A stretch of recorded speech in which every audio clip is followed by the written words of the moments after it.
Chapter 406. When Han Shuo returned to the Soul Destroyer mercenary band, he discovered that Trunks was sitting in the middle of the arena with Grant's support. He was currently looking up at the vast expanse of whiteness in the sky. Trunks was still very weak. Although the wounds on his body had been treated, it would take at least 10 days to half a month to recover. The most serious injuries were the tendons in his arms and legs that had been cut off.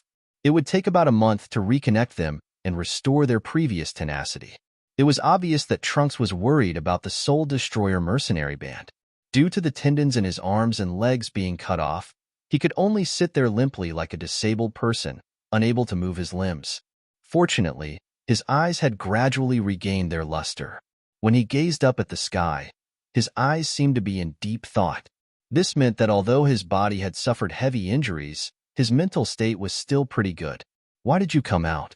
It's best for you to obediently stay inside and recuperate. Don't worry, the invaders have already returned in low spirits. Loratan will definitely not be able to do anything in the short term." Han Shuo landed beside Trunks and rebuked him. "It's all right, I feel a little better now. Hee. When the Soul Destroyer mercenary band is at its most critical moment, I'm not willing to hide inside and bitterly wait for news from others," Trunks said with a smile. He paused and slightly furrowed his brows. "Brian, is Florida already dead?"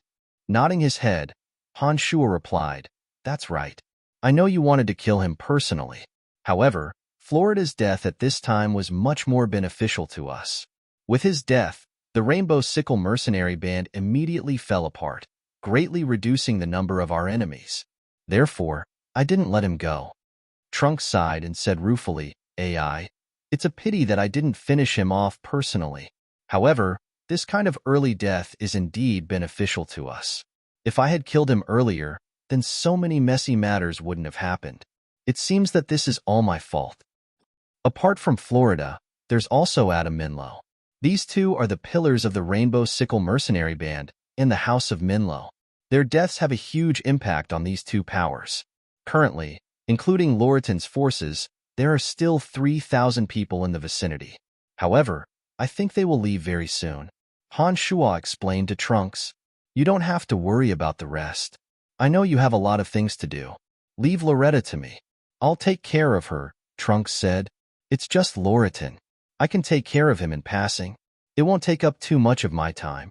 Han Shuo looked at Trunks in astonishment. With his current injuries, he definitely wouldn't be able to fight you in the short term. Han Shuo was a little worried. "Brian, the Valley of Sunshine has its own rules. If I want to convince others, I can't completely rely on your strength. Only by taking out the Cairo mercenary band and Loratan can I rightfully take control of the Valley of Sunshine and win the respect of others." Trunks' face was still quite weak as he spoke resolutely.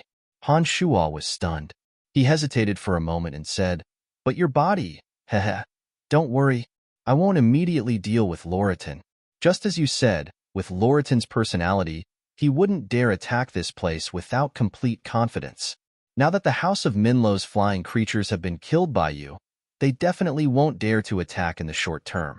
We still have Gilbert here. As time passes, they'll definitely give up.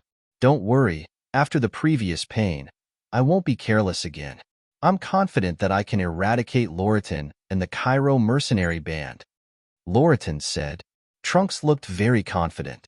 After experiencing a cruel torture, there seemed to be something new in Trunks' body. Han Shuo looked deeply at Trunks a few times after hearing his words. He was silent for a while before smiling. "Since you're so insistent, then I won't bother with the Valley of Sunshine anymore. However, if you encounter any difficulties, you must inform me as soon as possible. Don't worry, the Soul Destroyer mercenary band doesn't belong to me alone. I know what to do." Trunks replied with a smile. "Gilbert, you stay here and take good care of Trunks before he recovers." Han Shuo looked at Gilbert and instructed, "Understood, honored master." Gilbert guaranteed. Since Trunks wanted to sit firmly on the throne of power in the Valley of Sunshine with his own abilities, he indeed couldn't rely on others for everything. Only by using the strength in his hands to eliminate the Cairo mercenary band, the most powerful force in the Valley of Sunshine, would he be able to truly obtain everyone's respect. Han Shuo was surprised and also very appreciative that Trunks could have such thoughts and understanding. This meant that Trunks was indeed a talent. In addition, after saving Trunks this time, Han Shuo could see that Trunks had changed. He discovered that Trunks had become more resolute and ruthless, no longer neglecting or being merciful. The lesson from last time had been too cruel. Trunks had experienced torment worse than death. Now, he no longer cared about any difficulties. Han Shuo saw this and suddenly understood that Trunks had asked Han Shuo to leave Loritin to him. Apart from using Loritin to sharpen his methods, Trunks also needed to use Loritin to hone his martial skills. In the entire Valley of Sunshine, only Loritin was worthy of fighting him. If Han Shuo killed Loritin here, Trunks would lose his best opponent. Not only would he lose a lot of fun, he would also lose a turning point to break through. Only through Loritin would he be able to improve once again. After understanding Han Shuo's thoughts, Han Shuo didn't insist on his own opinion and truly let go of the matters in the Valley of Sunshine. He bid farewell to Trunks and Gilbert on the same day and returned to the Cemetery of Death from the Valley of Sunshine. When he arrived at the Cemetery of Death, Han Shuo followed his original purpose of exploring the lower levels. The reason why he had returned to the Cemetery of Death through the transportation matrix this time was because of Wolf's words. If it wasn't for Gilbert's sudden urgent message, Han Shuo would have long since explored the third layer of the Cemetery of Death. Now that he had returned, Han Shuo didn't forget his proper business and went straight to the bottom of the Cemetery of Death. With his previous experiences, Han Shuo once again explored the Cemetery of Death with ease. Under the infusion of Han Shuo's mental strength, he easily broke through the boundaries of the upper two layers. Han Shuo only stopped when he sensed the existence of the boundary at the entrance of the passageway leading to the third layer. Taking a deep breath, Han Shuo slowly condensed his mental strength and explored the area where the boundary existed. Boom! As soon as Han Shuo's mental strength touched that area, his brain suddenly shook. A huge force suddenly surged over, squeezing into Han Shuo's brain like thousands of little snakes, giving Han Shuo an endless numbing pain. Fortunately, Han Shuo was already experienced. He hastily held his breath and concentrated, using an even stronger mental strength to blast it in an attempt to break through the boundary like the previous two times. The three-colored light of the skeletal staff in his hand shone brightly. Bam! Han Shuo suddenly rammed into it, but the boundary didn't break. Instead, it was Han Shuo himself who was bounced back. Just as Han Shuo was overwhelmed with shock, the power that had squeezed into Han Shuo's brain like thousands of little snakes suddenly went from chaotic to orderly, combining into rays of bright magical symbols. Han Shuo, who had studied necromancy magic for a long time, was greatly astonished when the magical symbols appeared in his brain. Immediately afterwards, the three-colored light of the skeletal staff in his hand suddenly grew brighter. 3 strands of demonic light slowly drilled into Han Shuo's body through his arm. The 3-colored light flowed from the skeletal staff to Han Shuo's arm and flowed into Han Shuo's brain. When the light that matched the thousands of magical rays converged, they arranged themselves into paragraphs of incantations and messages that Han Shuo could understand. Han Shuo only stared blankly for a moment before coming to a sudden realization. He hastily concentrated and forcibly memorized the messages that appeared in his brain. The paragraphs of incantations and messages were quickly imprinted into his brain. This process didn't take too long. With the development of Han Shuo's brain, he very quickly memorized the messages in his brain. If I don't become a sacred Magus necromancer, the next layer of the boundary cannot be opened. Inside lies the secret of necromancers becoming gods. The skeletal staff has 3 basic functions.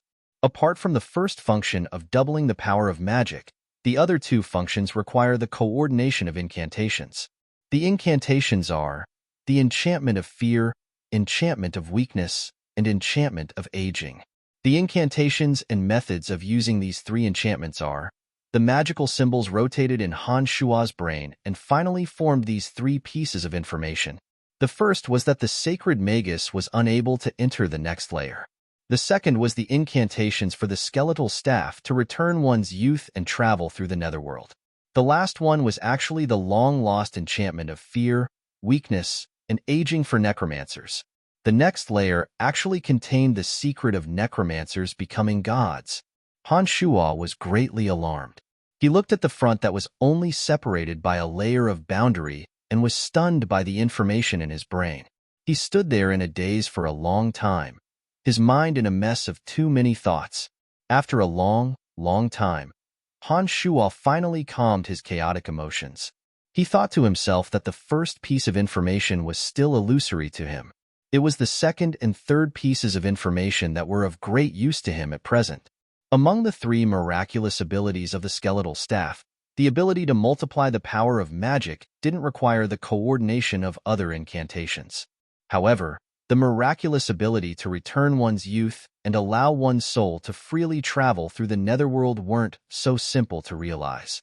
Among them, traveling through the netherworld required the coordination of complicated magical incantations, as well as a precise understanding of one's own soul. In order to successfully realize the miraculous ability to return one's youth, one needed to make use of the energy contained within the skeletal staff. This energy wasn't something that everyone could receive. Only those who were recognized by the skeletal staff would be able to make use of the energy contained within the skeletal staff. Previously, Wolf obviously fulfilled this condition. According to what Wolf said, the followers of the Calamity Church all seemed to meet the requirements to be transformed by the skeletal staff. Those old fellows of the Calamity Church who had lived for God knows how many years would be able to use this energy to regain their youth. The boundary of fear, boundary of weakness, and boundary of aging were the three large-scale magical boundaries of necromancers in the legends. Enemies who were enveloped by the boundary of fear would feel fear in their hearts. Their judgment and willpower would be greatly affected by the boundary of fear, causing them to greatly decline. As for the boundary of weakness, it could cause the enemy's physical strength to drain away, greatly reducing their battle strength. The most frightening was the boundary of aging. However, this boundary of aging could only be used by a sacred Magus necromancer.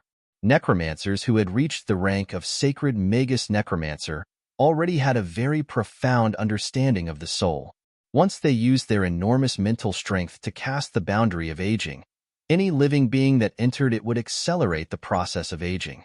If the living being stayed in the boundary of aging for a certain period of time, the living being would directly die of old age. This was an extremely frightening and malicious magic. What it reduced was the most fundamental life force in the depths of the living being's soul. No matter how powerful the other party was, if they didn't have a high enough understanding of the soul, they would be powerless in this boundary of aging. Among them, Han Shuo could practice the boundary of fear and the boundary of weakness right now. If these two types of boundaries were used together, they would have a stacking effect. When used together with the undead army of necromancers in a large-scale battle, it would simply be the nightmare of any army. Perhaps it was because the power of these two boundaries was too frightening when used together with the undead army that they were eliminated by all the magic associations on the continent during the glorious era of necromancers. From then on, these three boundaries would forever disappear from the magic stage. The boundary of aging could only be practiced by a sacred magus. Perhaps it was because the power of the boundary of aging was too frightening that Han Shuo couldn't stack it with the boundary of fear and the boundary of weakness. No matter how powerful a living being was, once they fell into the boundary of aging, their body would rapidly age if they didn't immediately leave. Even if they immediately left the boundary of aging, their body would still be affected and age a part of it would never be able to recover. However, the skeletal staff in Han Shuo's hands could restore the youth of those who aged within the boundary of aging. This boundary of aging could be considered as an orderly combination with the skeletal staff in Han Shuo's hands. It could often allow one's own people to enter the boundary of aging to intercept the enemy. After the enemy was defeated and died of old age, one could then use the skeletal staff to restore the youth lost in the boundary of aging. The three major boundaries were the secret that necromancers had dominated the continent for many years. At this moment, the cultivation method and incantations were all imprinted into Han Shuo's mind. Chapter 407. Before becoming a sacred Magus necromancer, it was impossible to enter the next floor. After Han Shuo received this information, he didn't rashly charge in and retreated back the way he came. A few magic incantations and cultivation methods were all imprinted in Han Shua's mind. However, if he wanted to successfully cultivate them all, it wouldn't be an easy matter. Therefore, Han Shua didn't continue to stay in the cemetery of death. He once again used the transportation matrix to return to his own mansion in Asan City. After leaving Asan City for a few days, Han Shua returned to his own mansion and learned of some of the matters that had happened in Asan City from Steward Kalas. His Majesty King Uhtred had already made his stance clear these few days. He was determined to support his illegitimate son, Lawrence, to ascend to the throne. For a moment, the entire Lancelot Empire was shocked. No one could understand why Uhtred would make such a decision. The Dark Mantle organization, which had always been Uhtred's dark hand, suddenly had a close relationship with Lawrence. Some people had already guessed that the Dark Mantle was leaning towards Lawrence. The Empire's legendary sacred sword master Carol's attitude was no longer ambiguous. He finally officially announced that he would support Lawrence to ascend to the throne. With the help of His Majesty Uhtred, Lawrence's trusted aides gradually began to grasp the Empire's power. His adoptive father and Uncle Boris were both placed in important positions, becoming powerful ministers that no one dared to approach. Everyone could see through Uhtred's intentions. At this time, the other princes and the forces in their hands came and went to the imperial palace more and more frequently. Grand Duke Ashburn even brought Prince Charles to the imperial palace a few times a day in an attempt to change His Majesty the King's decision with his own strength. There were also some stubborn and conservative ministers who jointly wrote a letter to Uhtred, clearly stating that they wanted Uhtred to change his decision. They believed that Lawrence, as an illegitimate son, was simply unworthy of ascending to the pinnacle of Lancelot Empire's power. These people were all old ministers. The old traditions of nobility made it impossible for them to accept this fact. They believed that this was a kind of blasphemy against the Lancelot Empire's royal family. Uhtred's empress, as well as his most beloved wives and concubines, also joined the crusade against Uhtred one after another. For a time, undercurrents surged through Asan City like a tide. However, at this time, Uhtred suddenly fell seriously ill and fell into a coma. He was muddle-headed and showed signs of collapsing at any time. When the princes saw that such a situation had occurred, they disobeyed Uhtred's orders on the surface, but disobeyed him in secret. They secretly began to mobilize the forces in their hands, preparing for the upcoming power purge. In the seemingly peaceful Asan City, a few unfamiliar faces suddenly appeared. A storm was slowly brewing. Once His Majesty Uhtred passed away, the storm that had been premeditated for a long time would definitely erupt. At that time, it would be hard to say whether it would engulf the entire Lancelot Empire. At this moment, the minister of the southern border, Firenze, suddenly returned to Asan City. The arrival of this malignant star caused the chaotic Asan City to be filled with too many variables. After listening to Butler Kalas' description, Han Shua was stunned. He really did not expect that in just a few days' time, Asan City would actually undergo earth-shattering changes. It seemed that after King Uhtred understood that his days were numbered, his swift and decisive methods had played a huge role. In the few days that Han Shua had left, Phoebe had come to look for Han Shua 3 times. Lawrence had come to look for Han Shua twice. There were also Fanny, Emily, and the others, as well as some of the nobles of Asan City, who had come to pay their respects. After Kalas had finished reporting, Han Shua thought for a moment and immediately headed towards Lawrence's mansion. Currently, Lawrence was the crux of the entire Asan City. In the cruel struggle for the throne, Lawrence could not be lost. Only after Lawrence succeeded in ascending the throne would Han Shua's interests be protected to the greatest extent and advanced to the next level. Very quickly, Han Shua arrived at Lawrence's mansion. From the butler's words, Han Shua understood that Lawrence was having a secret discussion with someone. However, the butler clearly understood the extraordinary relationship between Han Shua and Lawrence. Upon seeing Han Shua's arrival, the butler immediately went in to report. After a while, the butler walked out and respectfully led Han Shua towards Lawrence's secret meeting place. At Lawrence's secret meeting place, Han Shua saw many familiar faces. Lawrence's adoptive father Ibu, Uncle Boris, Phoebe, Emily, Old Han of the Betteridge family, and another 10 or so people who were either rich or noble, but had unfamiliar appearances. From the looks of it, they should also be supporting Lawrence. After Han Shuo arrived, Lawrence, who was sitting on the main seat, immediately stood up and greeted him with a smile. "Where did you run off to this time? Why are you only here now?" Lawrence had gone to the Imperial Palace many times in the past few days. When Uhtred met Lawrence alone, he repeatedly exhorted Lawrence to firmly hold onto Han Shuo and explained that Han Shuo was the crux of Lawrence's future. Although Uhtred didn't reveal astrologer Grace's evaluation of Han Shuo, Lawrence was an extremely intelligent person. From the attitudes of the people around him, he already had an idea in his heart. He understood that Han Shuo was his destined benefactor. It was precisely because of this that when Han Shuo came in from outside, Lawrence, who now had a high status, was the first to stand up and personally welcome Han Shuo in with an extremely amiable attitude. This caused some of the surrounding subordinates who weren't too familiar with Han Shuo to feel a little surprised. "Nothing much. I went out for a small matter." "Oh, there's so many people." Han Shuo casually brushed off Lawrence and couldn't help but exclaim when he saw the people around him. "Ha, Brian, you're really amazing. You've become a marquis in such a short time. I really didn't misjudge you." Lawrence's uncle, Boris, laughed heartily as he greeted Han Shuo. Originally, in order for Han Shuo to accumulate military merits, Lawrence had arranged for Han Shuo to take up a position in Boris's Northern Guard. Boris himself was only a count. Who would have thought that Han Shuo's position would rise so quickly?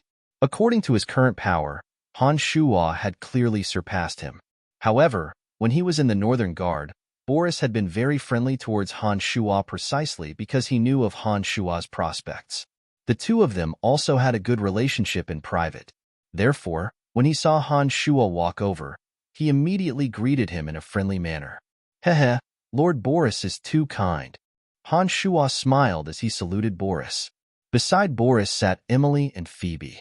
The two girls were extremely close to each other and had been whispering about something. Only when Han Shuo walked in did their bright eyes focus on Han Shuo. Old Han was also beside Emily, so she only glanced at Han Shuo before turning her head away to avoid arousing suspicion. However, Phoebe seemed to still be angry in her heart and couldn't help but glare at Han Shuo a few more times. Her beautiful eyes revealed anger, as if she was blaming Han Shuo for his mysterious disappearance. "Not bad, young man. I haven't had the time to properly thank you for saving me last time. Hehe, I've already told you to come visit my family when you have time. I'll definitely treat you well. I didn't think that you wouldn't come until now." "What? Could it be that you looked down on my Betteridge family?" Old Han started out with a smile as he greeted Han Shuo, but pretended to be angry. "I've already gone to the Betteridge family and even secretly ate your wife." Han Shuo secretly thought to himself, but on the surface he put on a wronged expression. He innocently spread his hands and explained, "You also know that I've always been in Bretel City and only recently returned to Asen City. There are simply too many things on my hands. Next time I have time, I'll definitely pay you a visit." All right. I'm just joking with you. I know you're a busy person right now. I really feel a bit incredulous when I look at you. You saved my life the last time we met, but you still weren't famous at that time. Who would have thought that you'd become a hot figure in the Empire in just a few years? Amazing. Old Han smiled with emotion. As Old Han was speaking, Lawrence had already brought Han Shuo to his side and pointed at the chair next to Han Shuo for him to sit. He then introduced a few unfamiliar people to Han Shuo. "Hehe, I won't introduce them. You know them all anyway. You may not be familiar with these people, but they'll all be on the same side in the future. This is the current city lord of Valent City." Every time Lawrence introduced a person, Han Shuo would nod his head in greeting. These people were either city lords, counts, or marquises. They were all either wealthy or noble people in the upper echelons of the empire. Under Lawrence's introduction, Han Shuo slowly understood the power he wielded. 3 counts and 2 marquises were all influential figures in Asen City. These people were all in their middle ages. If they didn't manage a large family clan, they held important positions under King Uhtred, or had military power in their hands. It seemed that only people of their age wouldn't be so stubborn as to believe that an illegitimate child couldn't ascend to the throne. Every time Lawrence introduced himself, these nobles would all nod to Han Shuo in an extremely friendly manner. Now that Han Shuo held great power in Bretel City, he was a popular person in His Majesty's eyes. The status of a marquis was just as noble as them. In addition to the fact that they were in the same camp, it would be strange if they weren't friendly to Han Shuo. When Lawrence finished his introductions, Han Shuo also had a general understanding of the power in Lawrence's hands. These marquises and counts were all people with real power. In addition, there was the Betteridge family and the Dark Mantle. In addition, there were a few experts who transcended worldly power supporting him. In this way, Lawrence indeed had the capital to contend against first Prince Charles. It seemed that Uhtred's swift and decisive actions had indeed brought great benefits to Lawrence. At the same time that Lawrence's power soared, it also made more nobles lean towards Lawrence, causing Lawrence to have the qualifications to contend against Charles for the throne. After Lawrence finished introducing the nobles that Han Shuo didn't know, he paused for a moment before continuing. We've just discussed some matters. I'll briefly explain them to you. Currently, we must make use of the power in our hands to the greatest extent possible. Taking advantage of the fact that my royal father is still alive, we must think of a way to make the people in our hands gain real power. On the other hand, on this basis, we must obtain even more powerful support in order to prevent Charles and the others from jumping over the wall in desperation. The great power of the empire is basically in the hands of the great nobles. Even if my royal father obviously supports me, if those great nobles firmly believe in Charles, they will still cooperate with Charles to rebel against me when my royal father passes away. This is very difficult to handle. Sigh, the most important thing is that because of my identity, those stubborn fellows clearly won't choose me. However, the power in their hands is too great. Even if my royal father doesn't make any mistakes, there is no way to reduce the power in their hands. This is truly a headache. After Han Shuo sat down, he didn't say a word and only listened to Lawrence's description. After Lawrence finished, he understood that the situation wasn't as ideal as he had imagined. It seemed that even with Uhtred's support, Lawrence wouldn't be able to sit back and relax as Charles's previous advantage was too great. Your Highness, Grand Duke Ashburn's power is monstrous in the Empire. Some of the nobles he befriended occupy the majority of the nobles in the Empire. With him supporting the eldest prince, it will truly be very difficult to deal with him. Now that His Majesty is still around, he can still suppress him. However, if His Majesty is unable to hold on and passes away, Grand Duke Ashburn will definitely oppose with all his might. With the power in his hands, it is sufficient to change the situation. This will truly be somewhat difficult to deal with. A count named Terry said to Lawrence, "That's right. Once His Majesty passes away, there is indeed no one who can control Ashburn. This is indeed extremely difficult to deal with." Lawrence's adoptive father, E.V., said with a distressed expression, "Hee, all of you have forgotten about that person who just arrived in Asen City. If His Highness Lawrence has this person's support, I think the situation will be completely different." Old Hans suddenly smiled and said to the crowd. Once these words were spoken, everyone's expressions changed. However, they immediately sighed.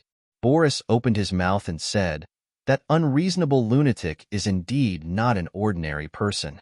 However, this person even dares to disobey His Majesty's orders. Who can convince him?" Lawrence stared blankly for a moment before looking at Han Shuo with a fervent gaze. However, when Lawrence glanced at Emily and Phoebe, he hastily hid his fervent gaze. Just from Lawrence's gaze, Han Shuo knew that he was indeed aware of the relationship between Fanny and that lunatic Firenze. Han Shuo couldn't help but sigh in his heart. He understood that Lawrence had a motive for deliberately befriending him. For him to start roping him in so early, it seemed that among the princes, Lawrence was the most far-sighted. Chapter 408. Han Shuo didn't express any opinion on the latter part of the conversation between Lawrence and the others. He was only pondering about the influence that lunatic Firenze would have on him after arriving at Asen City. According to what Han Shuo had promised Fanny, he understood that since Firenze had arrived at Asen City, he and Forenza would definitely meet very soon. Now that Han Shuo already had two women, Phoebe and Emily, this matter would be exposed sooner or later. Once Fanny came to know of this matter, it was unknown what kind of reaction she would have. Phoebe was the same. She had just walked out of Emily's matter, and from the looks of it, her anger had yet to dissipate. If Fanny were to be added into the mix, it would be impossible for her to not reveal the truth. Unfortunately, at this stage, there was no way to conceal it no matter how one looked at it. Brian, Lawrence suddenly shouted twice. Han Shuo was abruptly roused. He looked at Lawrence in astonishment and asked, What? What do you think we should do next? Charles is our primary opponent. Do you have any good ideas? Lawrence looked at Han Shuo with sparkling eyes, seeking Han Shuo's opinion. Han Shuo was currently in a state of confusion and didn't seriously listen to the discussion of Lawrence and the others. He shook his head and said, I don't have any good ideas. Hearing Han Shuo's words and seeing Han Shuo's somewhat worried expression, Lawrence understood that Han Shuo might have some thoughts in his heart. He nodded and didn't continue asking.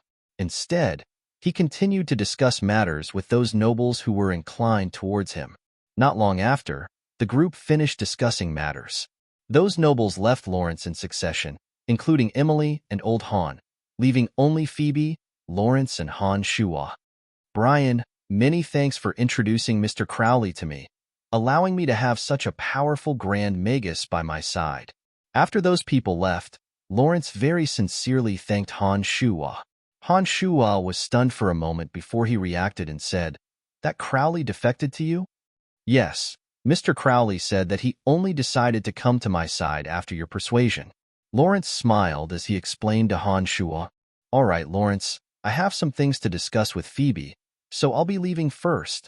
Han Shuo thought for a moment and said to Lawrence, All right, you guys can leave first.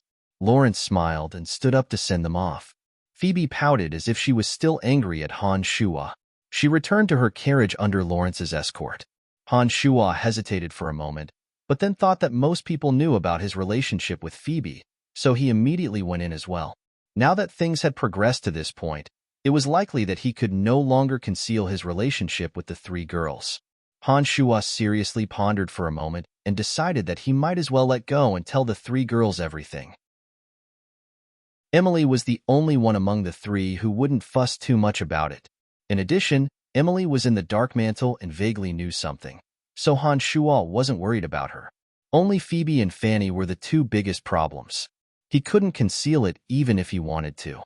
If they discovered it themselves, the situation would be even worse. At this point, Han Shuo really didn't have any good ideas and could only go all out and tell them the truth. In the elegant carriage, Han Shuo's face was deep and silent. Phoebe's anger towards Han Shuo hadn't subsided yet. She also pouted and didn't say a word. The atmosphere in the carriage was a little stiff for a moment. After a while, Han Shuo took a deep breath and turned his head to look at Phoebe. He said in a low voice, Phoebe, apart from you and Emily, I have another woman. Phoebe's eyebrows twitched, her eyes overflowing with a light of disbelief. Her delicate body trembled slightly, showing signs of rage. She clenched her teeth and stared at Han Shuo, saying in a sharp voice, What did you say? Apart from you and Emily, I have another woman. Her name is Fanny, my former teacher. She is also the woman I like the first. Han Shuo's voice was low and he sighed after saying this. What do you mean? What are you trying to say by telling me all this? Phoebe's anger couldn't be contained. Emily was already difficult for her to accept. Now that Han Shuo suddenly said that he had another woman, Phoebe's mind was buzzing and her heart was aching. She is a teacher in my academy. From the beginning, she took good care of me. Han Shuo said in a low voice about his relationship with Fanny. He then sighed and looked at Phoebe, saying, I'm sorry, I shouldn't have lied to you. That's because I didn't want you to be sad. That's all. I'm telling you so much not because I want you to forgive me, but because I'm telling you the truth. I'm really a bad person like you said, and a very bad one at that. Go. I don't want to see you again. Phoebe's tears flowed uncontrollably as she screamed shrilly. Han Shuo looked at Phoebe, who had lost control of her emotions, and suddenly felt a strong sourness in his heart. Han Shuo knew that it was useless to say anything at this time, so he only nodded at Phoebe and flew out of the carriage. Phoebe was a headstrong person. Han Shuo had long since understood that such an independent woman wouldn't easily forgive his lies. Perhaps it was because Phoebe had deep feelings for him that she felt so hurt when she heard Han Shuo's words today. Suddenly, Han Shuo understood that the sadness of the woman he loved so dearly was no less painful to him than what Phoebe was feeling. Han Shuo also felt an extreme pain in his heart. With the intense pain in his heart, Han Shuo headed towards the necromancy major of the Babylon Academy of Magic and Force. When Han Shuo arrived at Phoebe's laboratory in the necromancy major, he had just finished his lunch. Fanny's vanity had been greatly satisfied after Han Shuo's arrival a few days ago, and she had been in a good mood for the past few days. When she pushed open the door to the laboratory, intending to rest for a while, she suddenly saw Han Shuo sitting on a chair in the room. Han Shuo was currently in a trance, and his face was a bit pale. He sat there with a gloomy face and didn't say a word, as if he had something weighing thousands of kilograms on his mind. With just a glance, Fanny suddenly discovered that Han Shuo was completely different from before.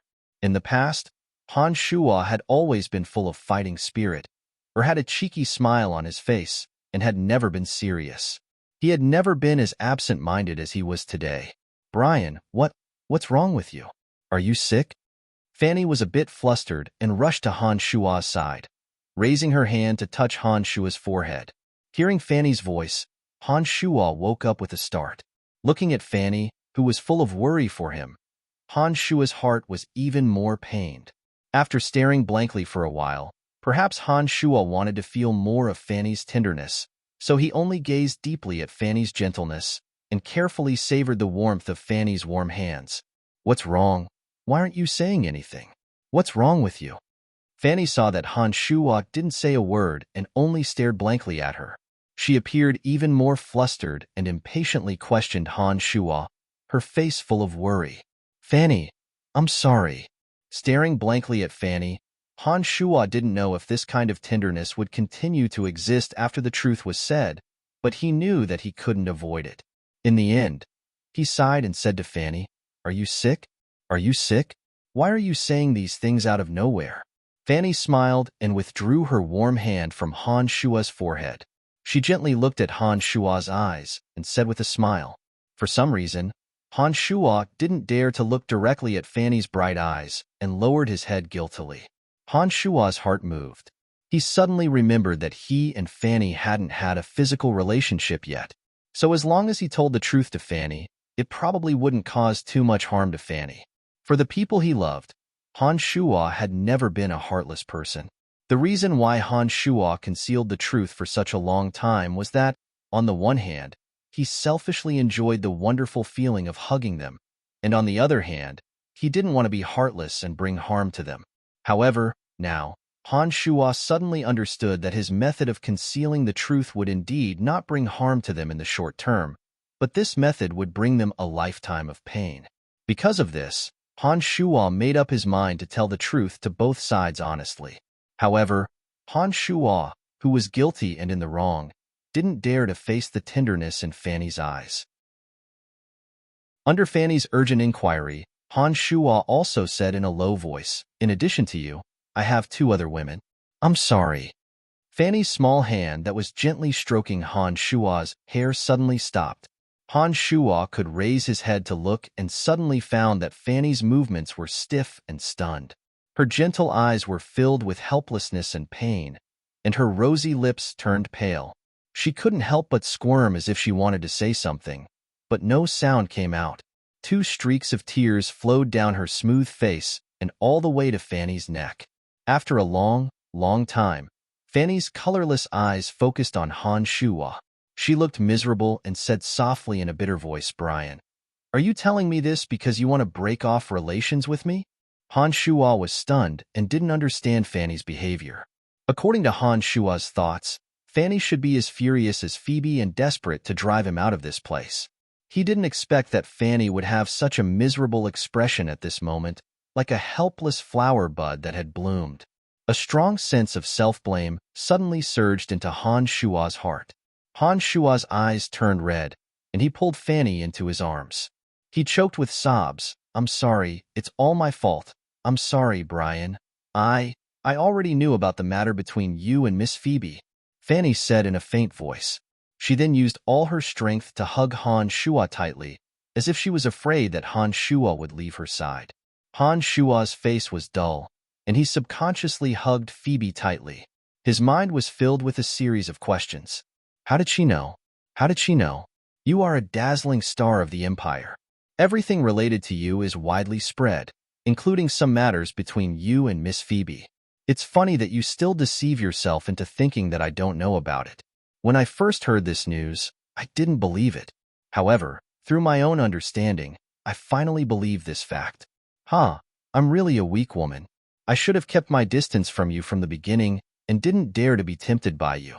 However, when you were not around, my mind was filled with your shadow, and I could never get rid of it. I'm sorry, I can't do it.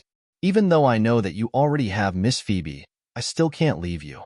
As long as I think that we will never meet again, my heart will be suffocated with sadness. You may never understand this feeling.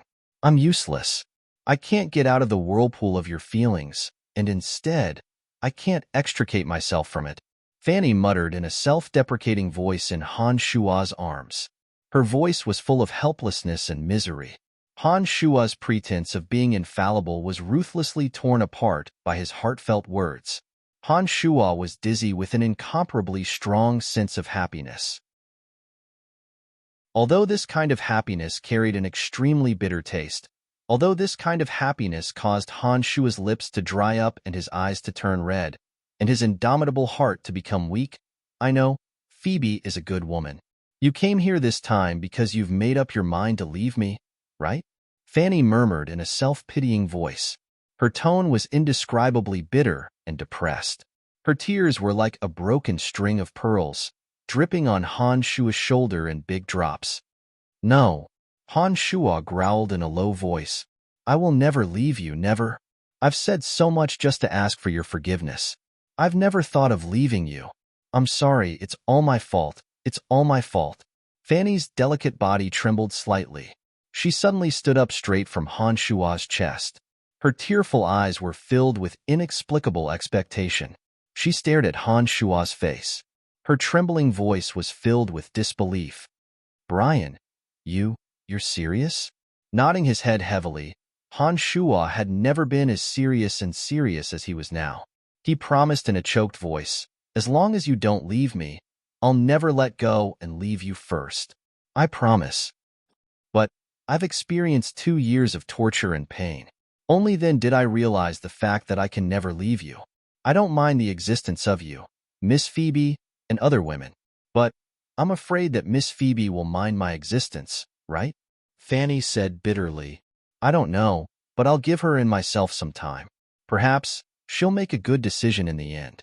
But no matter what her decision is, it won't change our relationship. It definitely won't, Han Shua said resolutely. Fanny's eyes were filled with uncontrollable surprise and happiness. She took the initiative to hug Han Shua tightly again. She stood on her tiptoes and kissed Han Shua passionately. Her hands even boldly reached into Han Shua's clothes. As she caressed Han Shua's strong body, she also tried to help Han Shua take off his clothes. Chapter 409.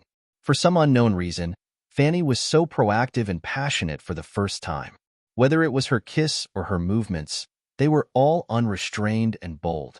At this moment, Han Shua had become the passive recipient. Fanny's previous words contained a deep affection that was as deep as the ocean. It gave Han Shua a great shock and made Han Shua feel too much guilt towards Fanny. When the two kissed, Han Shua, who had always been the aggressor, was actually not so overbearing. Brian. Fanny's face was flushed red, and she moaned softly with shyness and timidity. Han Shua's outer clothing had been unknowingly taken off by Fanny. Han Shua's naked upper body was incomparably strong, and every inch of muscle seemed to be filled with explosive power. When Fanny couldn't catch her breath, her fragrant lips left Han Shua's mouth, and she looked at Han Shua's naked upper body, her bright eyes brimming with intense amorous feelings. You want me. Moaning softly like a mosquito, Fanny's face was flushed red and she buried her head deep into Han Shua's chest. Smelling the rich male scent on Han Shua's body, she only felt her heart become a tangled mess. Even she could hear the sound of her heartbeat clearly. No. Han Shua smiled wryly and refused.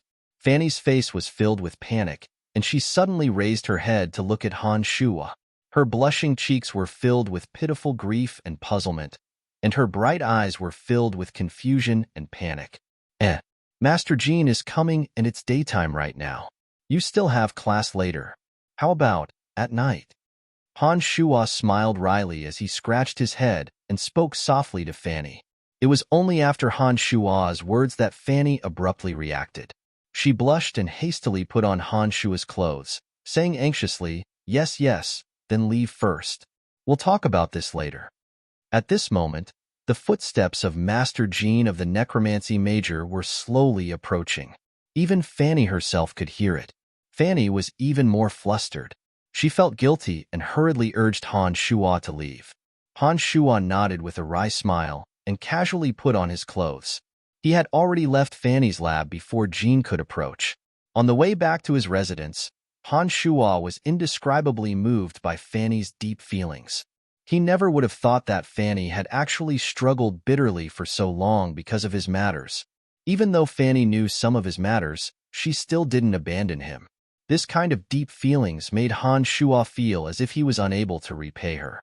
When Han Shua returned to the residence, Steward Kalas hurriedly rushed over and said with a grave expression, "Lord Marquis, Grand Duke Ashburn and First Prince Charles request an audience. They've been waiting for quite a while." "What are they here for?" Startled, Han Shua frowned and asked in confusion. "This lowly one doesn't know," Kalas respectfully replied. Filled with doubts, Han Shua walked towards the hall used to receive distinguished guests. With a glance, he saw First Prince Charles, whom he had previously met in the Northern Rose Garden. This was the first time Han Shua had seen Duke Ashburn beside Charles. With just a glance, Han Shua knew that this person was a crafty old fox and wasn't someone that could be easily dealt with. The two of them had relaxed expressions as they sipped tea in the hall. They actually didn't bring any attendants with them. When Han Shua heard Steward Kalas report, he released his mystical demons to observe the surroundings of the residence.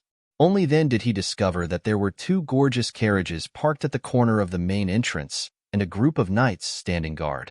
Han Shua, who was worried about Fanny and Phoebe's matters, had many thoughts running through his mind along the way and neglected the surrounding situation.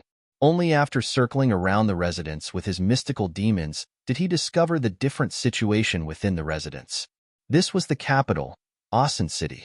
Ashburn and First Prince Charles had openly come to pay their respects to Han Shua and naturally weren't afraid that Han Shua would suddenly rise in revolt. That was why they boldly left the group of knights outside and didn't bring any experts to protect them. On the surface, the two of them could be considered to have quite the presence. When he saw Han Shua walk in, Ashburn signaled Charles with his eyes. He immediately stood up and nodded to Han Shua with a smile, saying, "Marquis Brian's name has reverberated like thunder. Seeing you today, it is indeed a well-deserved reputation. Within my Lancelot empire, a man as imposing as Marquis Brian is truly rare." Han Shua wasn't in a good mood. He had heard many stories of the old fox Ashburn and Charles throwing their weight around in the empire and didn't have a good impression of the two. He replied with a fake smile, "Lord Duke overpraises me. In front of Lord Duke, no one's name can be said to reverberate like thunder. Greetings, Your Highness the First Prince." According to etiquette, Han Shua once again bowed to First Prince Charles. Dispense with the formalities. In the past, I had some misunderstandings with Marquis Brian. This time, I've come to pay a visit in hopes of clearing up the misunderstandings between us. First Prince Charles looked amiably at Han Shua. His friendly attitude was as different as heaven and earth compared to the last time in the Rose Garden. "Your Highness is too polite.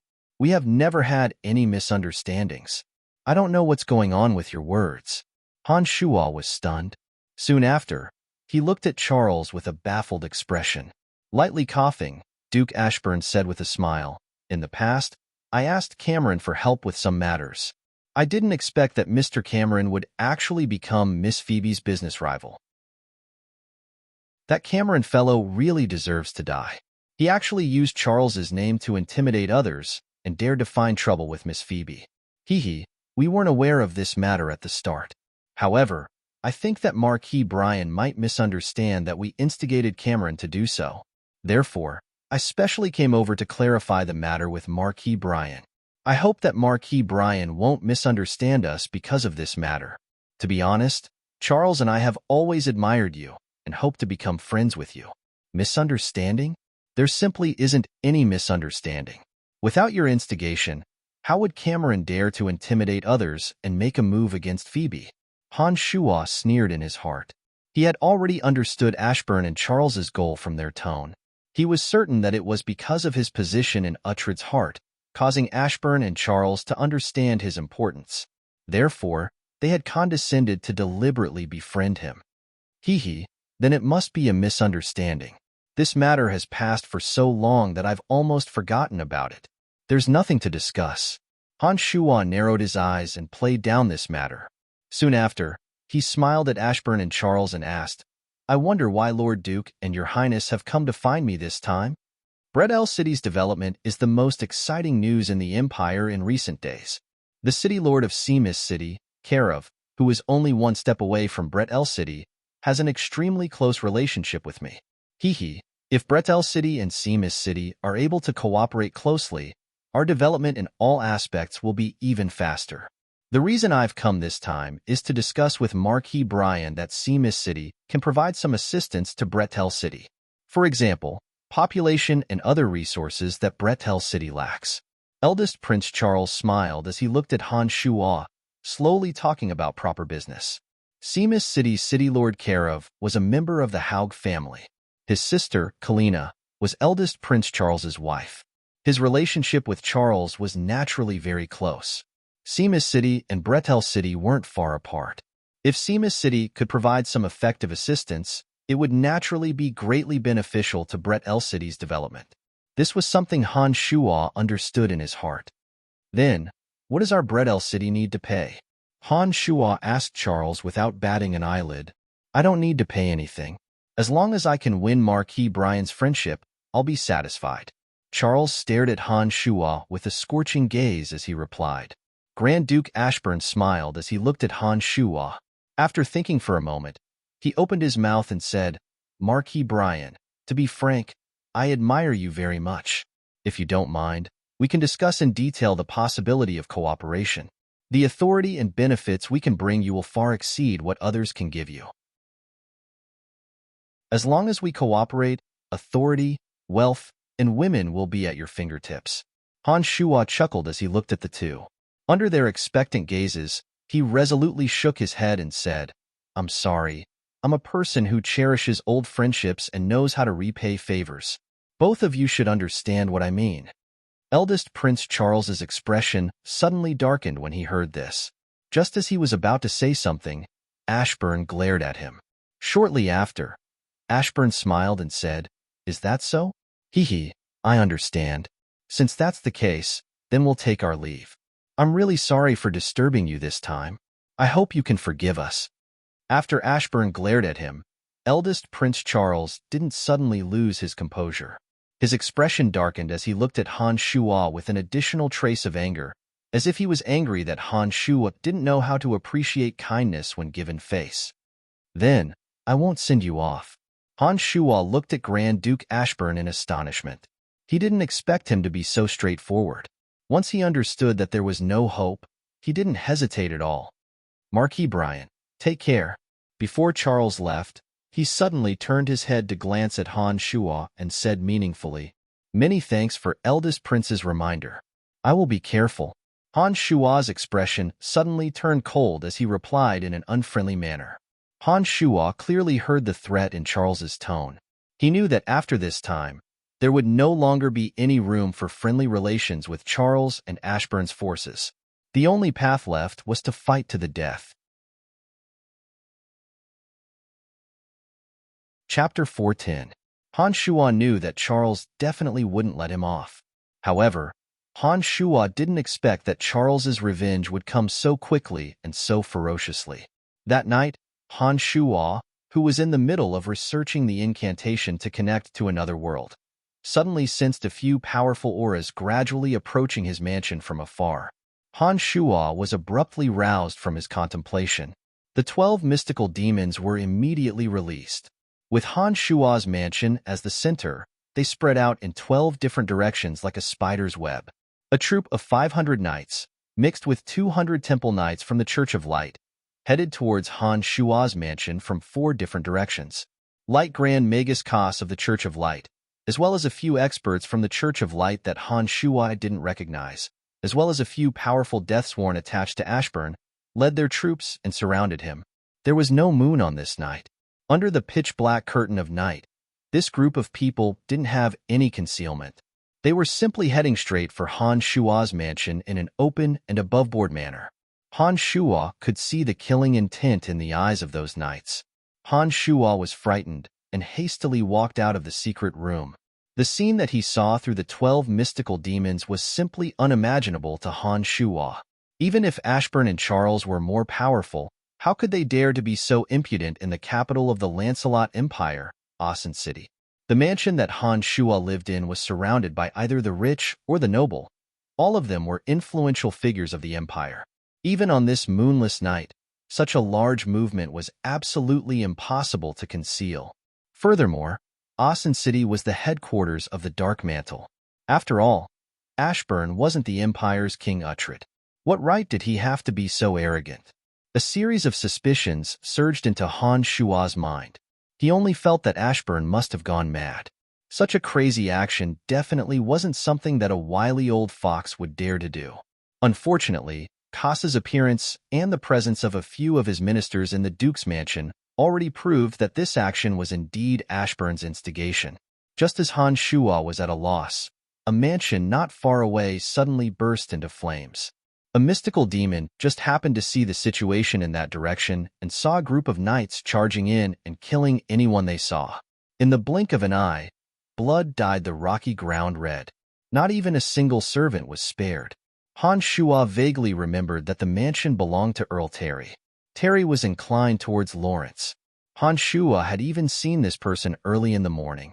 Through Lawrence's introduction, he knew that this person's mansion wasn't far from his.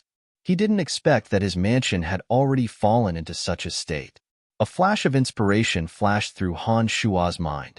He suddenly understood. Since Ashburn dared to act so brazenly and disregard King Uhtred's authority, there were only 2 possibilities. One was that Ashburn knew that the situation wasn't good and rebelled a step ahead of time. There was another possibility, which was that King Uhtred had already died. This way, Ashburn would no longer be restricted by anyone. Only then would he dare to act freely, using the fastest speed to eradicate those who were unfavorable to him, swiftly taking control of Audiobook City. However, if Ashburn wanted to rebel, he should have taken action the day King Uhtred expressed his support for Lawrence. He definitely wouldn't have watched Uhtred slowly delegate authority to Lawrence without doing anything. From this point of view, the first possibility was relatively small. Instead, King Uhtred's sudden death was the most reasonable. Carrying this kind of doubt, only 2 of the 12 mystical demons remained in his mansion. The other 10 mystical demons began to spread out with Han Shuo's mansion as the center. One of them headed straight for the Imperial Palace. At the location of the mystical demons, Han Shuo discovered that even more soldiers were being mobilized in the pitch-black night. There were also other places that were similarly shrouded in cruel massacres. There were nobles who were inclined towards Lawrence, and there were also some who were on the side of the second and youngest princes. Suddenly, the entire interior of Audiobook City was filled with smoke. Without a doubt, Ashburn and eldest Prince Charles had already begun to take action. A bloody massacre against the other powers had officially begun on this moonless night. Any power that was hostile to Ashburn and Charles was destined to suffer disastrous casualties tonight. After understanding the situation, Han Shuo quickly went to Butler Kalas' room. Butler Kalas was getting on in years. Old people wouldn't be able to sleep too deeply, especially when Han Shuo's footsteps were deliberately louder when he came over. Therefore, Kalas immediately woke up. Lord Marquis, what's wrong? Kalas had never seen Han Shuo so anxious before. With a start, he sat up from his bed and immediately asked, "Don't bring anything. Immediately wake up all the servants and escape from the Marquis residence. Duke Ashburn has rebelled and a group of knights are currently on their way here. Once they arrive, no one here will be able to survive. Quickly, leave this place, immediately." Han Shuo quickly explained. After he finished speaking, he didn't care about this place anymore and quickly left the Marquis residence, heading straight for the buzzed merchant guild where Phoebe was. This residence was bestowed to Han Shuo by Uhtred. However, it was clear that Han Shuo didn't treat it as a true home. There wasn't a single person that Han Shuo truly cared about inside. Han Shuo was used to placing important things in his space ring. At this time, there wasn't anyone or anything worth remembering here, so he immediately left after reminding Kalas. Not many people knew about the relationship between Han Shuo and Fanny. In addition, Fanny and Lawrence also didn't have any interactions. In addition, Fanny's father was Firenze. As the king of the southern border, Firenze was one of the few people that Ashburn was apprehensive of. Han Shuo basically didn't need to worry about Fanny's safety. Emily was at the Dark Mantle headquarters. Within the entire Austin City, the Dark Mantle headquarters defenses were the most solid. Inside, there were transportation arrays that extended in all directions that led to every major city in the Empire. Even if Ashburn had heaven-defying methods, he would still be unable to take down the Dark Mantle headquarters in a short period of time. It was even more impossible for him to capture the Dark Mantle's upper echelon. Thus, Han Shuo similarly wasn't worried about Emily. Only Phoebe, as she was too close to Lawrence and the buzzed merchant guild had repeatedly spoiled Grand Duke Ashburn's plans, was most likely to be attacked. As the Grand Duke of the Empire, the power that Ashburn grasped was only second to King Uhtred. Even if it was Phoebe's master, Sacred Swordmaster Corell, Ashburn similarly wouldn't place him in his eyes. With the full support of the Church of Light, it was likely that Ashburn would have even more experts at his disposal. It was almost impossible for Sacred Swordmaster Corell to rely on his own strength to kill Ashburn. Along the way, Han Shuo sped as fast as lightning towards the buzzed merchant guild. Along the way, he discovered through the mystical demons that even more changes had occurred in Austin City. Many noble mansions had been reduced to ruins in an extremely short period of time. Some small mansions were razed to the ground within a few breaths of time, under a few large-scale destructive magic spells. Ashburn's methods were extremely ruthless. As long as it was an enemy, regardless of whether it was a servant or a guest, not a single one would be spared. Many noble mansions in Austin City were shrouded in cruel massacres. During this process, the army under his control had marched towards the city gates, most likely intending to take control of all the city gates. The few teleportation magic arrays within Austin City had long been in Ashburn's hands. Layers of troops had firmly surrounded the teleportation magic arrays, making it impossible for anyone to leave Austin City through the teleportation magic arrays. It seemed that Ashburn and Charles were intending to completely take control of Austin City and wipe out all the enemies within. The mystical demon that was heading towards the Imperial Palace heard loud wails before it even neared. The army that was inclined towards eldest Prince Charles had already taken control of the Imperial Palace. The mystical demon had only circled around once before discovering that King Uhtred had indeed died. Some of the rebels had already been killed on the spot. From these signs, Han Shuo suddenly understood that King Uhtred's sudden death was most likely related to eldest Prince Charles. Otherwise, the Imperial Palace wouldn't have been sealed off, and there wouldn't have been no news leaking out. Those princes were most likely kept in the dark tonight, and simply didn't know of His Majesty's grievous news. Within Duke Ashburn's mansion, he was together with eldest Prince Charles. Beside him were numerous noble supporters. These people had gloomy expressions as they commanded the officers to seize control of various key points while reporting out the names of the nobles, allowing their subordinates to eradicate them. A mystical demon circled over and clearly heard the conversation between Ashburn, Charles, and the others. It finally understood that this matter was indeed a fierce counterattack by Ashburn and eldest Prince Charles. Suddenly, A mystical demon arrived at the buzzed merchant guild ahead of time and saw a group of soldiers coldly killing people from afar. The merchants and guards of the buzzed merchant guild had all died tragically under the crossbow arrows of those people. However, it was fortunate that these people had just started their attack from the front of the house and clearly hadn't penetrated deep into the interior of the buzzed merchant guild. He reckoned that nothing would happen to Phoebe for the time being. Han Shua's heart was burning with anxiety. He unleashed the demonic ninth heavens art to its limit and rushed towards the buzzed merchant guild like a meteor chasing after the moon. He constantly prayed that nothing would happen to Phoebe. If something really happened to Phoebe, even if Han Shua had promised Uhtred, he would still break the promise and skin Charles alive. Chapter 411. Smoke rose from all directions within the buzzed merchant guild. Ashburn's subordinates charged in and killed anyone they saw. The guards within the guild simply didn't have any leeway to retaliate and were instantly killed or injured in large numbers. Phoebe, who had been scared out of her wits by Han Shua's words, raised the divine weapon, Starry Sky, and led the guards within the guild to defend with all their might. However, the situation was clearly far from good. The soldiers attacking the buzzed merchant guild this time also included a few experts who had attached themselves to Charles. Among them was a temple knight from the Church of Light who wielded a silver spear as if he was invincible.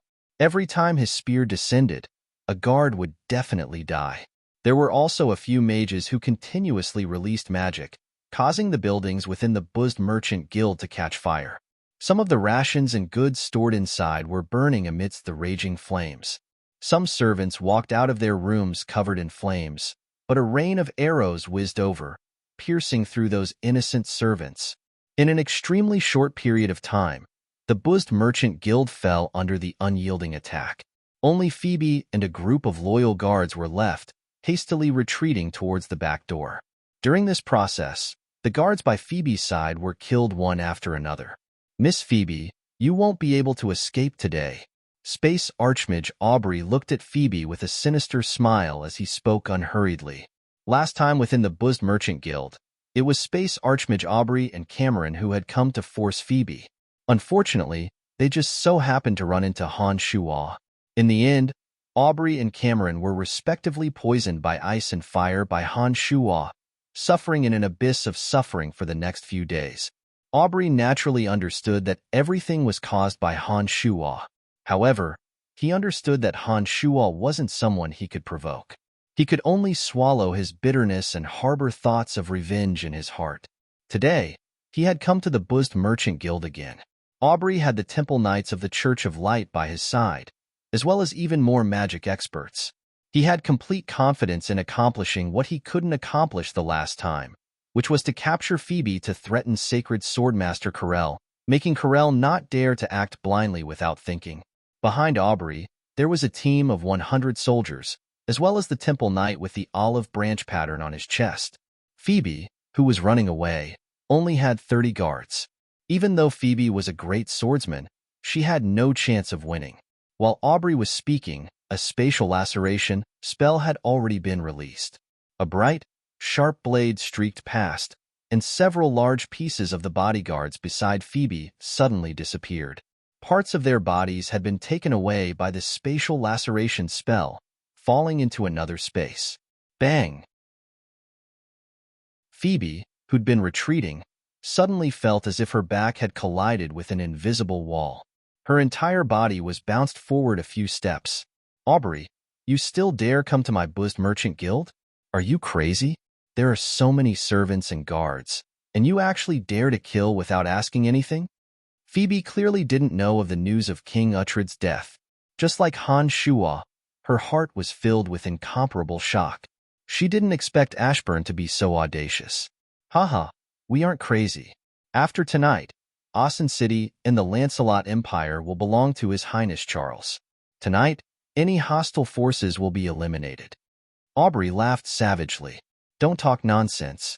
Capture this woman as soon as possible. We still have other matters to attend to." The Temple Knight of the Church of Light suddenly spoke. Hearing the Temple Knight's words, Aubrey awkwardly stopped laughing. He nodded and said, "Lord Crespo, This woman is a great swordsman. We still need to work together in order to capture her alive. Let's do it. The temple knight called Crespo didn't say any more superfluous words. He raised the silver spear in his hand and walked towards Phoebe. The silver spear was extended, and milky white rays of light shot out from the spear's tip. A divine aura slowly overflowed from Crespo's body. His shining silver armor suddenly emitted rays of light, causing Crespo's aura to soar.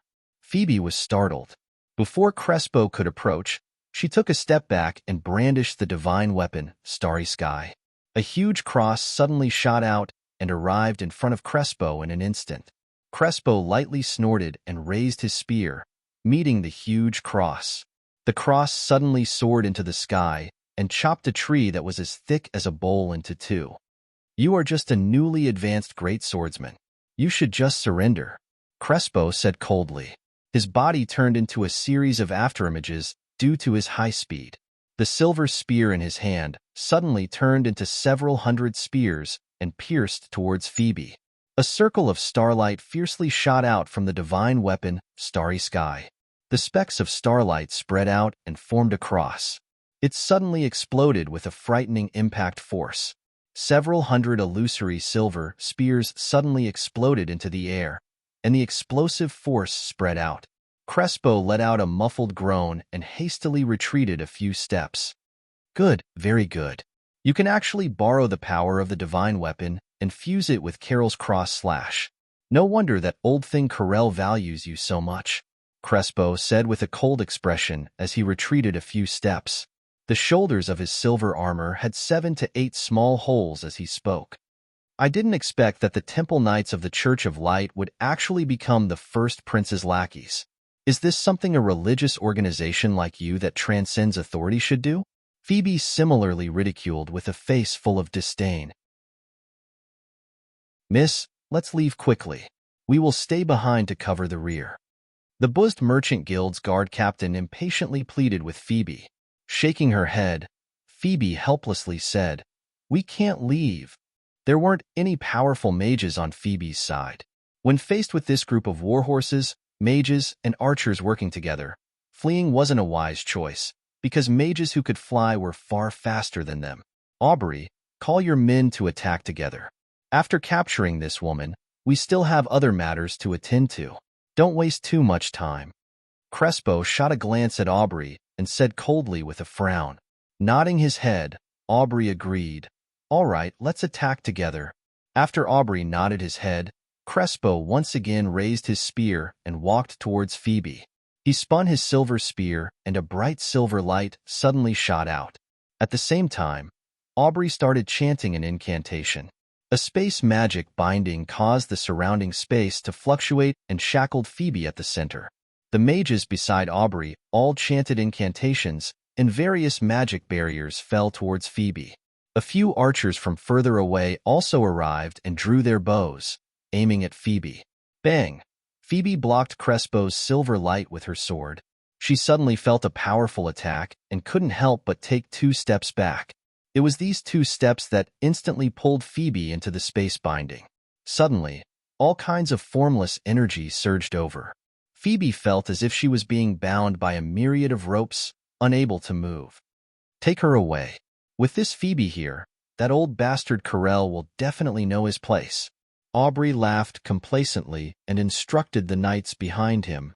Heh, this woman is really beautiful. TSK, her skin is too smooth. I have never seen a woman with such soft and supple skin. A knight came over with a lecherous smile. When he used the rope to bind Phoebe, he tried to touch Phoebe's face. When Phoebe, who couldn't move her hands or speak, saw a coarse hand heading towards her face, her bright eyes filled with intense alarm and anger. Uncontrollably, Phoebe thought of Han Shuo at her weakest moment. How good would it be if this scoundrel could come and save me? As long as you appear, I might forgive you. I don't want anyone other than you to touch me. When a woman was frightened and helpless, the first person she would think of would be her man. Phoebe was no exception.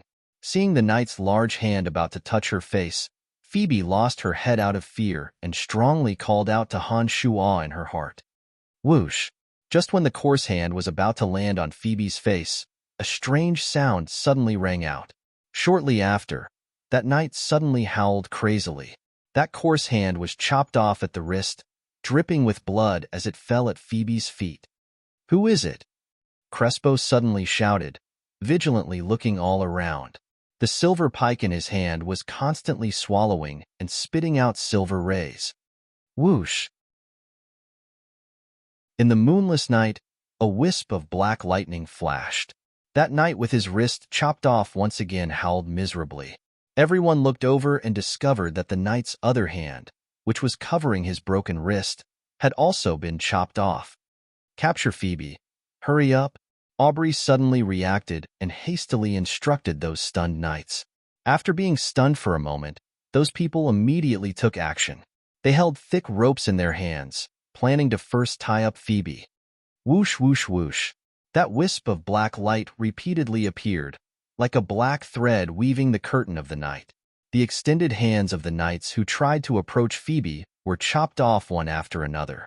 In the time it takes for a spark to fly off a flint, there was actually a pile of broken hands at Phoebe's feet.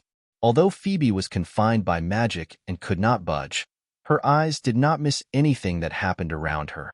Her heart was suddenly filled with intense joy. Without even thinking, Phoebe knew that Han Shuo had arrived.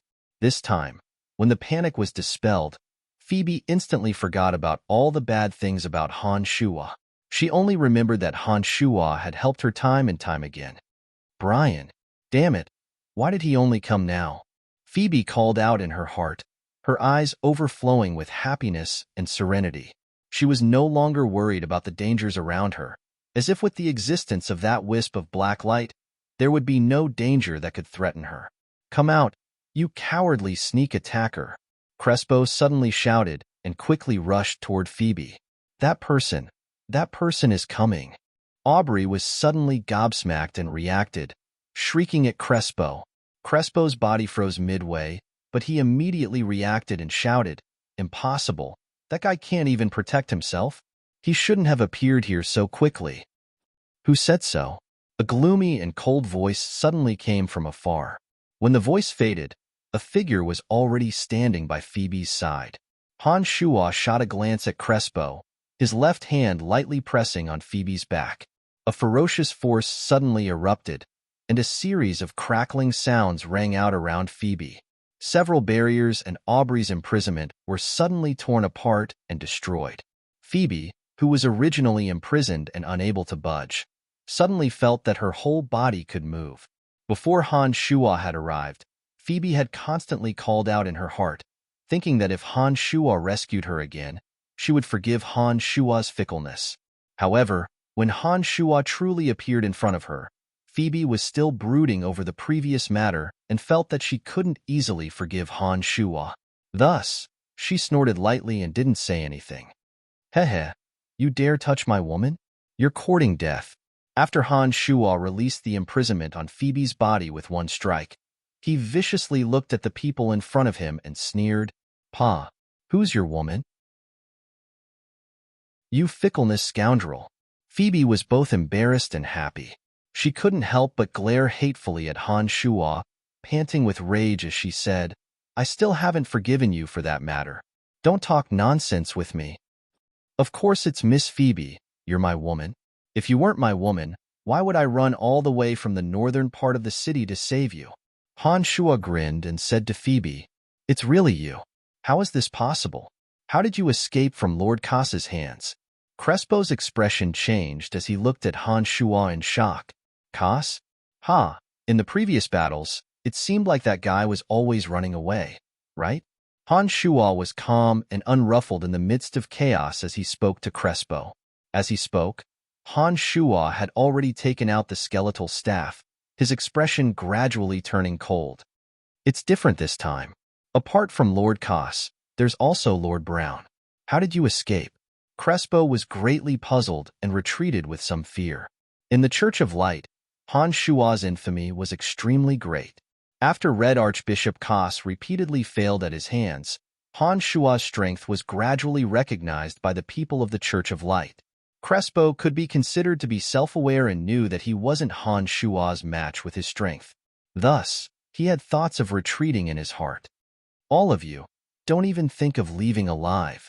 Han Shuo declared their fates as the skeletal staff began to summon undead creatures. Red Archbishop Kos, who wielded the divine weapon Revelation, wasn't here, and there wasn't a light mage here who could quickly purify the undead creatures. Han Shuo had absolute confidence that he could quickly kill them.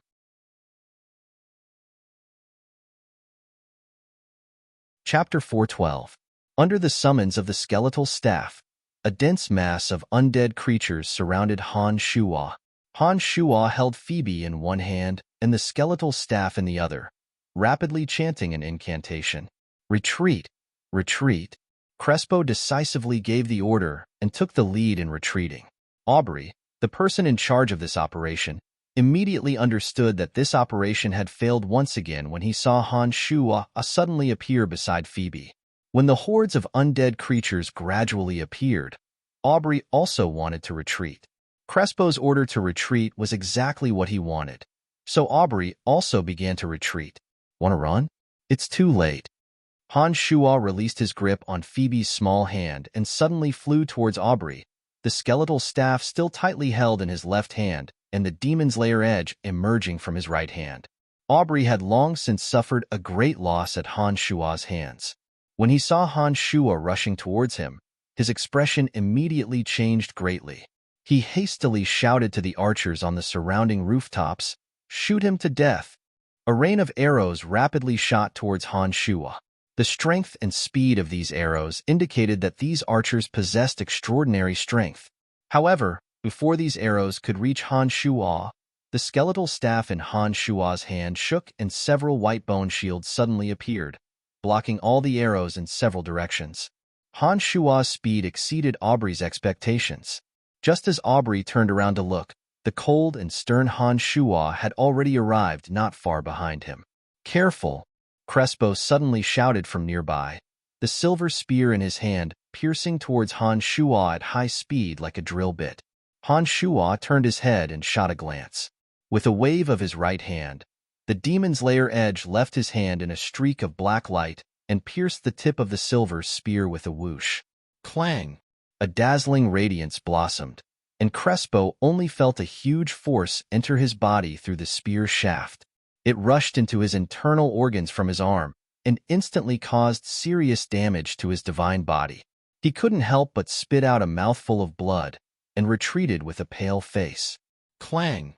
Crespo's silver spear fell to the ground, splitting into two halves. The remaining power of the demon's lair edge didn't diminish in the slightest as it continued to stab towards Crespo's chest like a shadow. Before Crespo could stabilize himself, the demon's lair edge pierced through the bright silver armor on Crespo's body, creating a large hole in his chest. A bone-piercing pain spread from his chest. Crespo's pale face was filled with despair as he stared blankly at the bloody hole in his chest. In the end, he spat out, "How is this possible?" before collapsing with a loud crash.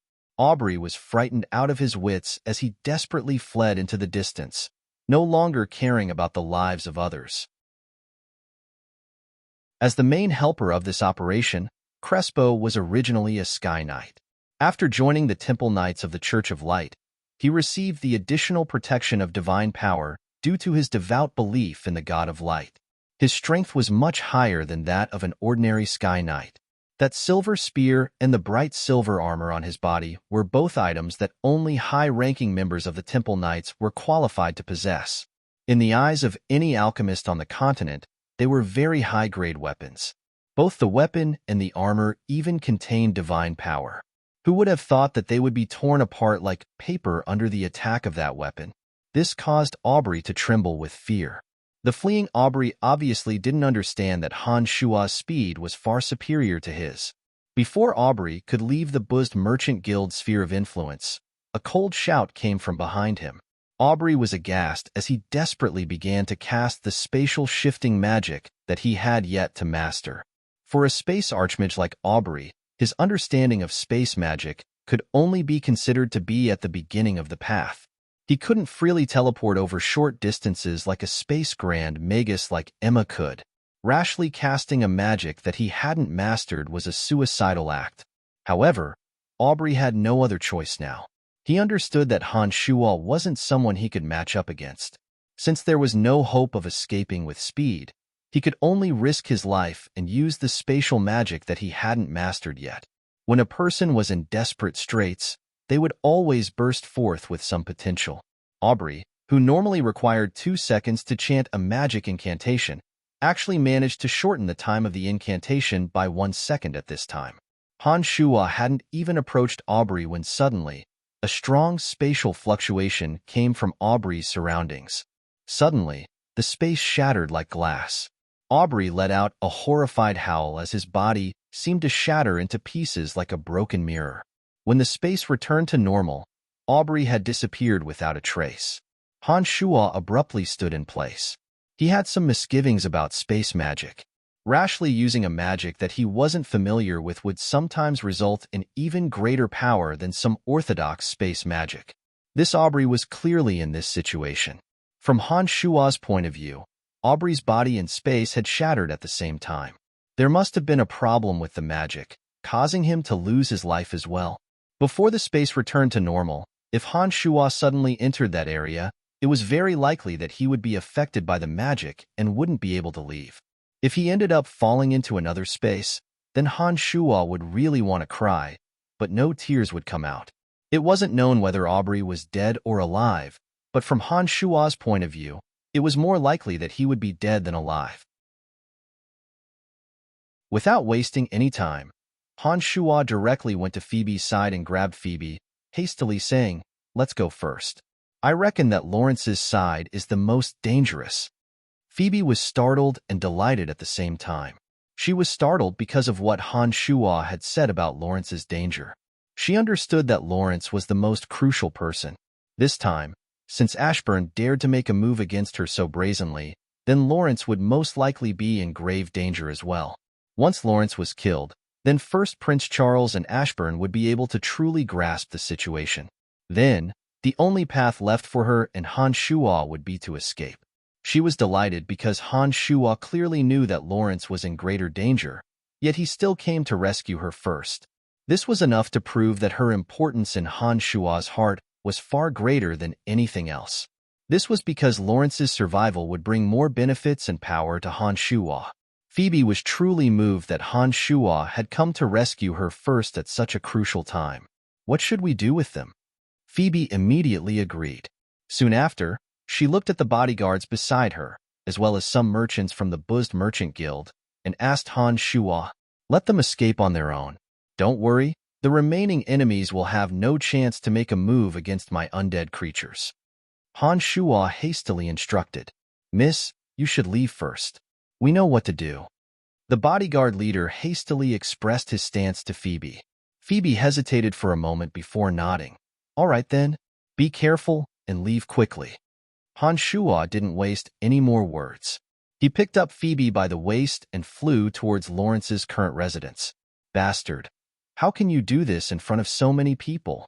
Phoebe was picked up by Han Shuo by the waist. Smelling the familiar scent on Han Shuo's body, her tender and charming face flushed red as she berated him in embarrassment. "What does it matter? In any case, they all know that you're my woman." Han Shuo casually replied, clearly not embarrassed in the slightest. You still dare to say that? I still haven't forgiven you." Phoebe resentfully rolled her eyes at Han Shuo, still fuming as she spoke. "Let's talk about this later. Don't talk anymore.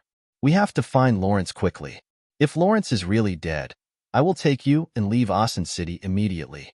We will return to Bretel City as soon as possible." Han Shuo said in a deep voice. "Brian, it seems that you don't care about Lawrence's life or death at all, right?" Phoebe looked at Han Shuo in astonishment, somewhat puzzled. "No, I'm just stating the facts. If I didn't care about Lawrence's life or death, I wouldn't be going to save him now." "All right, don't talk anymore," Han Shuo casually replied. His speed suddenly increased as he flew towards Lawrence's residence at lightning speed. Ever since Han Shuo knew that Lawrence had deliberately befriended him with ulterior motives, he no longer treated Lawrence as a true friend. The far-sighted Lawrence did everything for his own benefit. Han Shuo understood this in his heart and didn't harbor any resentment towards Lawrence's actions.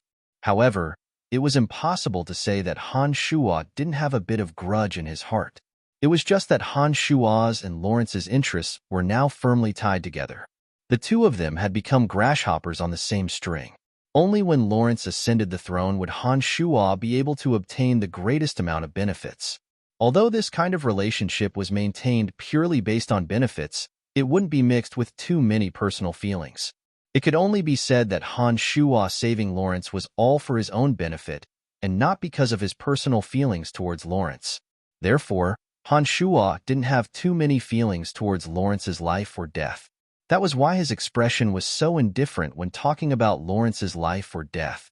Before arriving at Lawrence's residence, the soaring fire could be seen from afar.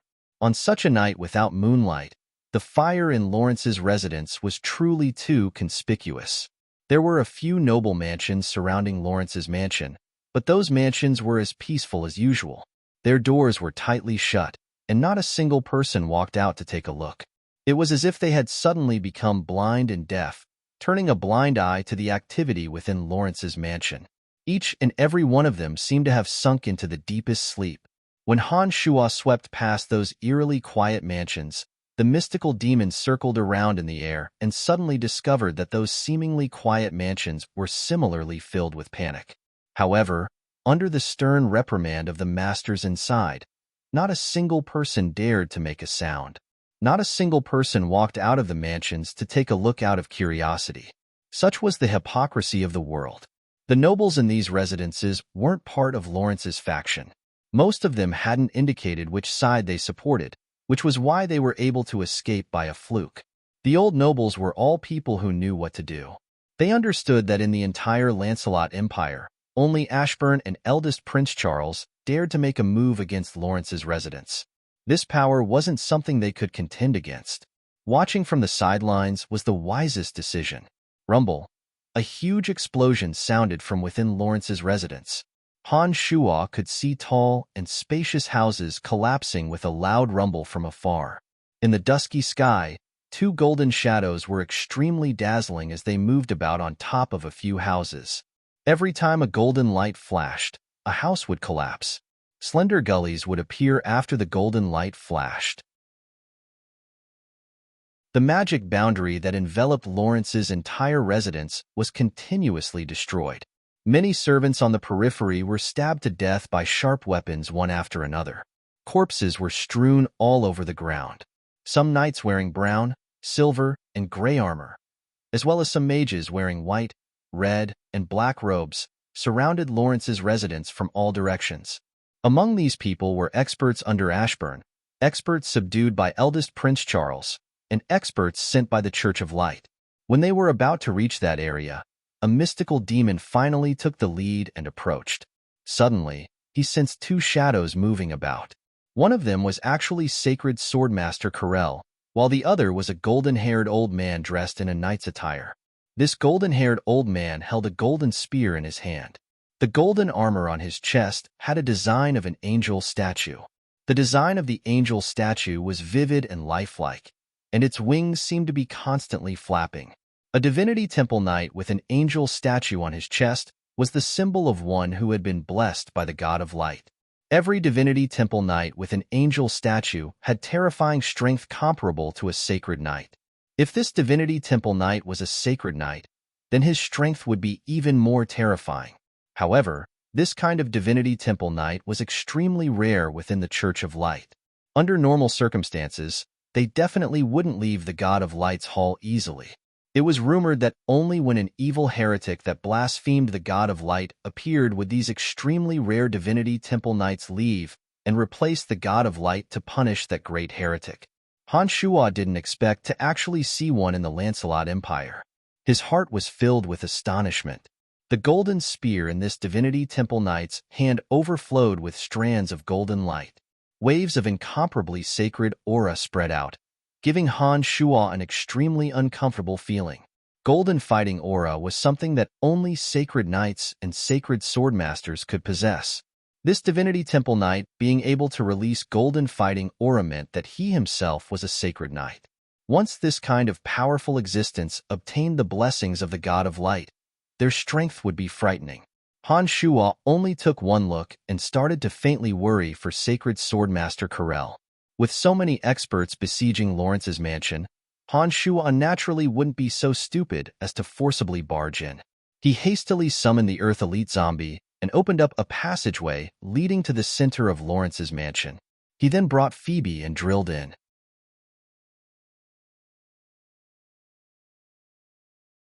Chapter 413. Phoebe's mind was full of questions as she looked at the large hole in the solid ground in front of her. Her bright eyes focused on the Earth Elite Zombie who was opening the path in front of her. The Earth Elite Zombie moved forward. Even the most skilled pangolin couldn't have the ability to split open the earth like him. The earth in front of him automatically shrank and scattered, opening up a continuously extending tunnel at a speed visible to the naked eye. The Earth Elite Zombie easily walked through. What kind of earth magic is this? Phoebe, who was following closely behind Han Shuo, couldn't resist her curiosity after watching for a while. She looked at Han Shuo with a face full of astonishment. It has nothing to do with magic, Han Shuo replied. He furrowed his brows in thought and reluctantly explained, in fact, this is somewhat similar to the martial arts I practice. It's an existence that doesn't belong to the realm of fighting aura or magic. Phoebe's smooth jade-like chin stretched, her cherry lips wide open in shock. She blankly looked at Han Shuo and said, apart from those two women, it seems that you're hiding a lot of things from me. Not at all. It's just that it's not easy to explain because the martial arts I practice is completely different from your magic and fighting aura. Moreover, it's a bit complicated. Even if I explain it, you might not understand. Han Shuo answered with a wry smile and tightened his grip on Phoebe's small hand. Somewhat angrily rolling her eyes at Han Shuo, Phoebe inwardly told herself that she had to keep an eye on him in the future. This guy was originally very lustful and simply couldn't resist temptation. Once he met a beautiful woman, he couldn't help but have some crooked thoughts. If this continued, who knew how many love debts he would incur? All right, we're here. Pay attention. Don't let your imagination run wild. As Phoebe silently pondered, Han Shuo suddenly yelled in a serious tone, his gaze looking towards the slope. The Earth Elite Zombie stood there motionlessly. When Han Shuo and Phoebe approached, he turned to look at Han Shuo and sent a message. Father, should we immediately open the entrance to the top? At some point in time, Little Skull, Earth, Wood, Fire, and Water Elite Zombies all started calling Han Shuo father. At first, Han Shuo was extremely uncomfortable, but he slowly got used to it. The words father leapt into Han Shuo's heart, giving Han Shuo a new feeling. It was as if these 5 undead creatures that Han Shuo had refined from the other world had truly become his flesh and blood. It actually gave Han Shuo a feeling of affection. If he didn't communicate with these 5 creatures for a period of time, Han Shuo would feel a faint longing and worry, fearing that something would happen to them in. Let's wait a moment, Han Shuo replied. Shortly after, he turned to Phoebe and said, the exit is above. We're currently below Lawrence and the others. Let's not rush to go up immediately, lest Lawrence and the others attack us recklessly without knowing the situation. You stay here for the time being. I'll see if I can help your master. My master. What happened to my master? Han Shuo was able to observe the situation through the mystical demons, but Phoebe naturally didn't have this ability. After hearing Han Shuo's words, she asked in puzzlement. He's met with some trouble, Han Shuo explained. How is that possible? My master is a sacred swordmaster. What kind of trouble could he encounter?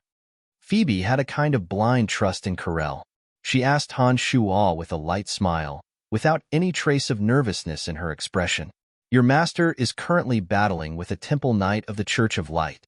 He's a sacred knight of the Church of Light. Apart from cultivating fighting aura, this sacred knight has also received divine blessings. Han Shuo explained to Phoebe with a grave expression. Phoebe's charming face suddenly changed. She obviously knew some things about the Church of Light and hastily cried out, how is that possible? My master once said that the number of such powerful temple knights in the Church of God of Light can be counted on one hand. Why would he leave the temple of God of Light? I don't know either, Han Shuo replied. Shortly after, he furrowed his brows and thought to himself, could it be because of a heretic like me? Then hurry up and make your move. I don't wish for my master to be harmed. Although I understand my master's strength, there have always been all kinds of legends on the continent about the powerful temple knights of the Church of Light. These legends all describe the strength of such characters. I can't help but worry for my master. Phoebe had an anxious expression and began to worry for her master. Han Shuo nodded and retreated to the rear with the Earth Elite Zombie. Above their heads, Sacred Sword Master Corel and the Sacred Knight of the Church of Light were constantly exchanging blows. One house after another collapsed with a loud rumble. Deep ravines appeared on the ground where the sword rays passed by. The enormous energy from the two spread out. Everyone in the surroundings did their utmost to avoid being affected by the shockwaves. Through the two mystical demons, Han Shuo could clearly see the exchange of blows between the two above his head. Han Shuo, who was underground, was constantly moving through the tunnels that the Earth Elite Zombie had opened up. He would always linger around the Sacred Knight's resting place, preparing to launch a sneak attack at the right moment. The golden-haired elder wielding the golden long spear looked like a moving piece of gold from afar. The golden armor on his body was incomparably sturdy. When he brandished his long spear, golden light shone brilliantly. In this dusky night, it was extremely eye-catching. Carol's white hair fluttered in the wind, and his expression was grave. Every time he extended his long sword, a cross-shaped slash would explode out. This time, it was clear that Corel had used his full strength in his battle against the Sacred Knight. Regardless of the volume or the power contained in each cross-slash, it was much stronger than the last time he fought against Han Shuo. Those cross-slashes were like flying scythes, shattering rocks and collapsing houses wherever they passed, destroying everything in their path as easily as crushing dry weeds and smashing rotten wood. The Sacred Knight's expression was solemn as he chanted a song of faith to the God of Light. The armor on his body was as hard as a diamond under the protection of divine power. Every thrust of his spear was filled with golden light and interweaved with a bizarre divine aura, causing the cross-shaped slashes flying towards him to explode into specks of light. The battle between the two apex experts caused a terrifying scene of mountains collapsing and the earth splitting in Lawrence's mansion. None of the experts in the surroundings dared to approach, fearing that they would suddenly be torn to shreds by the fighting aura. During this process, even more soldiers and knights arrived from afar, surrounding Lawrence's mansion layer by layer. The situation on Lawrence's side was becoming more and more disadvantageous. The terrifying battle between the two experts above had greatly shocked Han Shuo. Through the two mystical demons, Han Shuo was able to clearly see each and every movement of the two. Only now did he suddenly realize that Corel had indeed not used his full strength back then. Otherwise, he would definitely have lost last time. While the two experts were fighting, Han Shuo borrowed the Earth Elite Zombie's divine energy to rapidly travel underground, attempting to suddenly launch a fatal attack on the Sacred Knight. Han Shuo faintly felt that the Sacred Knight's target might be him. Although it was somewhat despicable to launch a sneak attack while the other was attacking, Han Shuo couldn't care less. Under the effect of the Earth Elite Zombie, many crisscrossing tunnels had already appeared in the depths of the earth. Han Shuo used the mystical demons to observe the direction of the battle between the two while constantly shuttling back and forth. He was ready at any moment to suddenly emerge from underground and teach the Sacred Knight a painful lesson when he was careless. Corel, I think you should retreat at the critical moment. The current situation isn't something you can control by yourself. As a good friend of many years, I really can't bear to see your end. As long as you give up on Lawrence, I, Dempus, dare to guarantee that you will be able to enjoy your old age in peace. Apart from Lawrence, all your disciples will be safe and sound. In the distance, a gray-haired old magus in his twilight years suddenly sighed. His voice wasn't loud, but it resounded in every corner of Lawrence's mansion. Han Shuo, who had been closely watching the Sacred Knight's footsteps, naturally also heard the words of this old magus called Dempus. He couldn't help but separate a mystical demon to pay attention to this old magus. Clang! A ball of dazzling golden light blossomed from the source of the sound, appearing like a glaring sunlight in the pitch-black night sky. However, the strong light only lasted for a moment. Dimpus, you old thing. You clearly know of astrologer Grace's prophecy, yet you still dare to disregard the future of the Lancelot Empire. Do you know that you will become the eternal sinner of the Lancelot Empire? Corell, who had landed after exchanging blows with the Sacred Knight, glared at Dimpus and angrily berated him. To the divine eye of God of Light, mere astrology is just an unorthodox sorcery. Corell, you are an outstanding opponent, but it's a pity that you have gone astray and refused to come to your senses. Those who go against the God of Light definitely won't have a good ending. The Sacred Knight landed on a broken roof and sighed. Han Shuo was currently below the Sacred Knight. However, the Sacred Knight wasn't fighting intensely with Corell at this time. If Han Shuo were to launch a sneak attack now, he definitely wouldn't be able to achieve the desired result and might even be injured by the Sacred Knight. Therefore, Han Shuo didn't act rashly. Corell, I know that Lawrence is your disciple, but he is only an illegitimate child. This kind of person definitely cannot become the new emperor of the Lancelot Empire. You should just give up on him. I'm getting a little impatient. If you still refuse to come to your senses, I can only personally take action. The old magus said helplessly. In the distance, Lawrence's expression was extremely ugly. He looked at the old magus who kept on calling him an illegitimate child. His eyes flashed with an ominous glint, as though he couldn't wait to rush up and tear the old magus into pieces. You dare? Corell angrily shouted, raising his long sword as he charged at the old magus. You won't be able to pass. The Sacred Knight, standing on the roof, said with a smile. He brandished the golden spear in his hand and once again blocked Sacred Swordmaster Corell. With the two of them as the center, dazzling golden light once again shot out in all directions. Since you insist on protecting that illegitimate child, then, old friend, I'm very sorry to tell you that I won't drag this on any longer. The old magus said helplessly from afar, taking out an earthen yellow magic staff embedded with many shattered gems from his space ring. Dense earth elements suddenly boiled from the depths of the earth and surged towards the old magus from all directions. He hadn't even chanted any magic incantations, yet he actually had such a powerful magic element gathering force. This caused Han Shuo's expression to suddenly change.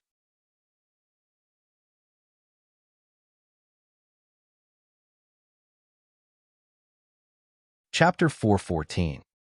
With my will as the guide, Earth Splitter. After a lengthy prelude, Earth Sacred Magus Dimpus finally finished chanting the complete incantation for the Earth Splitter. Suddenly, Sacred Magus Dimpus frowned slightly. He felt that the flow of the earth element in the depths of the earth was somewhat uncontrollable. This was a situation that had not occurred in the past 10 years, causing him to vaguely think that he was getting old. Could it be that he had chanted the incantation incorrectly? Just as Dimpus was in a daze, he suddenly sensed a soaring, baleful aura coming from the bottom of his feet.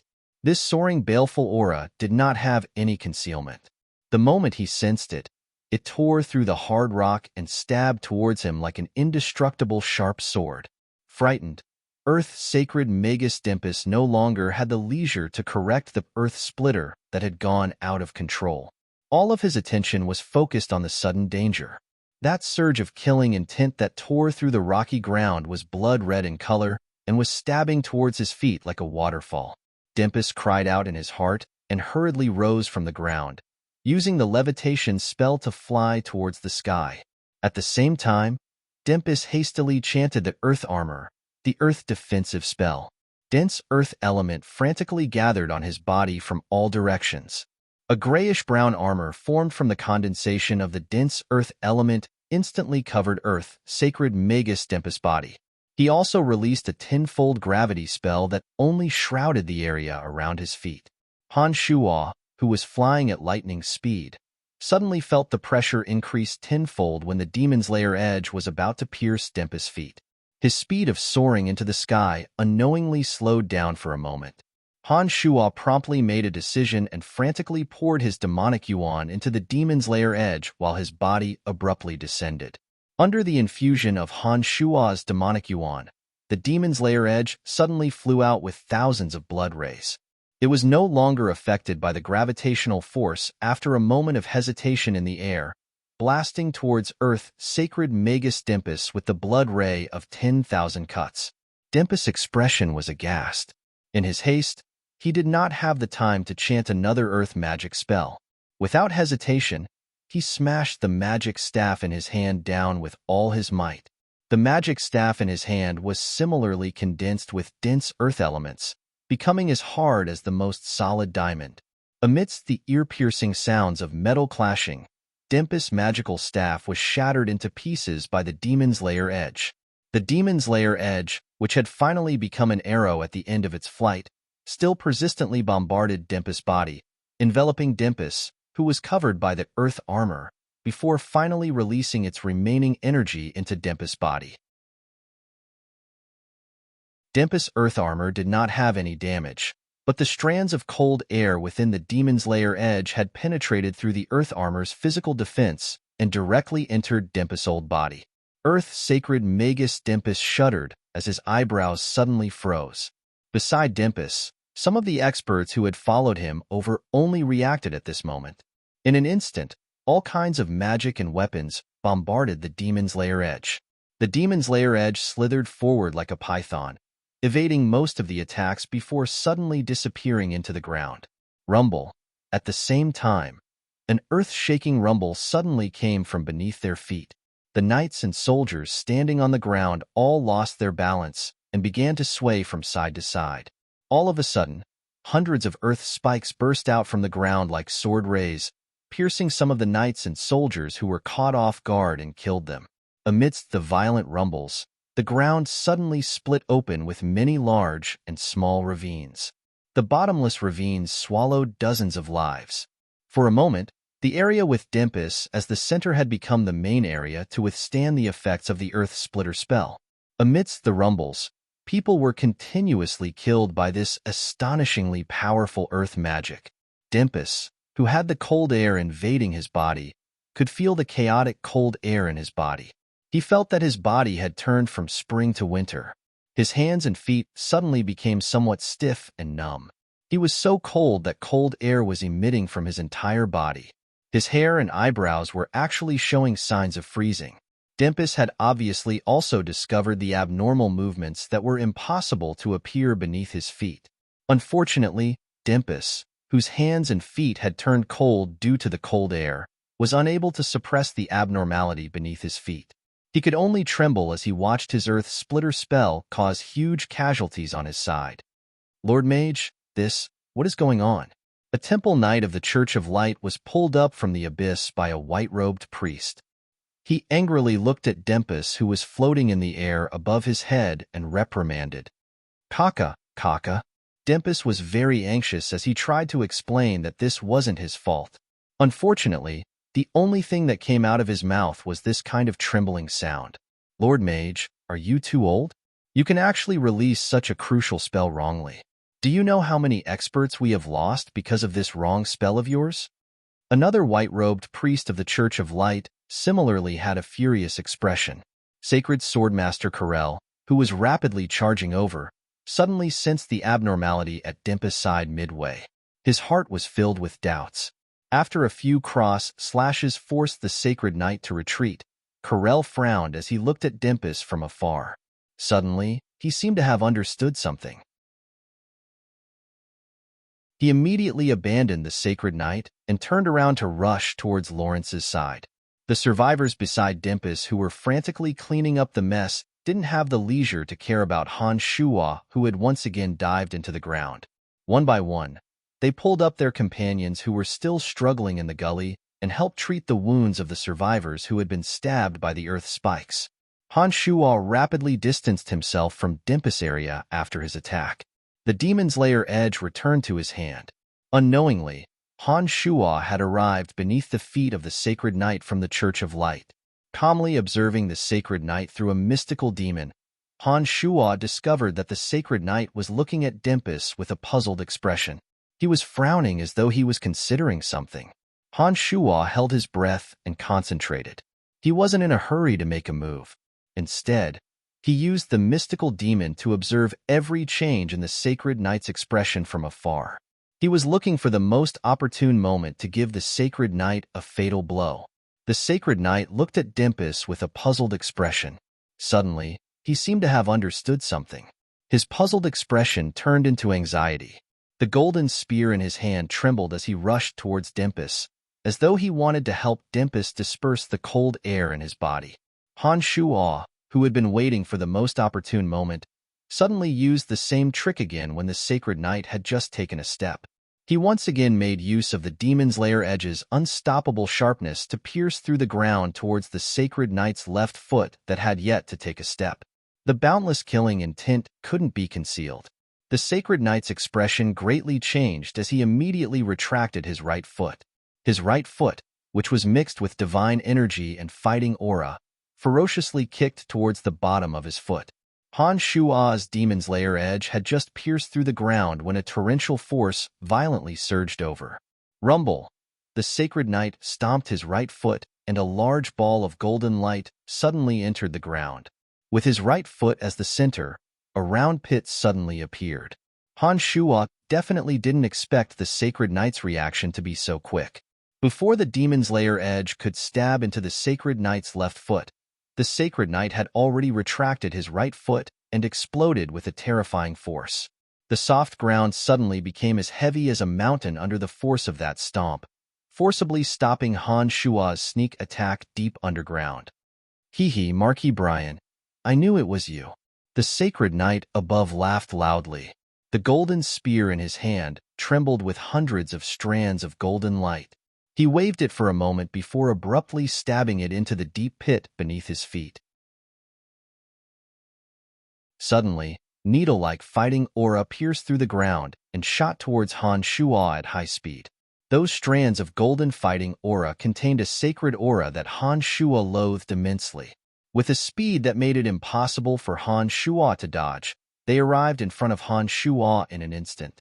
Cursing loudly in his heart, Han Shuo raised the demon's lair edge in his hand to form a black screen formed from demonic yuan to defend against the hundreds of strands of fighting aura. His body hastily deployed a protective shield to form a second layer of defense against the hundreds of strands of golden light. The hastily formed black screen shattered like an eggshell when the 57 strands of golden light arrived at the same time. The remaining dozens of strands of golden light pierced Han Shuo like golden lightning. Han Shuo only felt as if his body had been continuously pierced with steel needles dozens of times.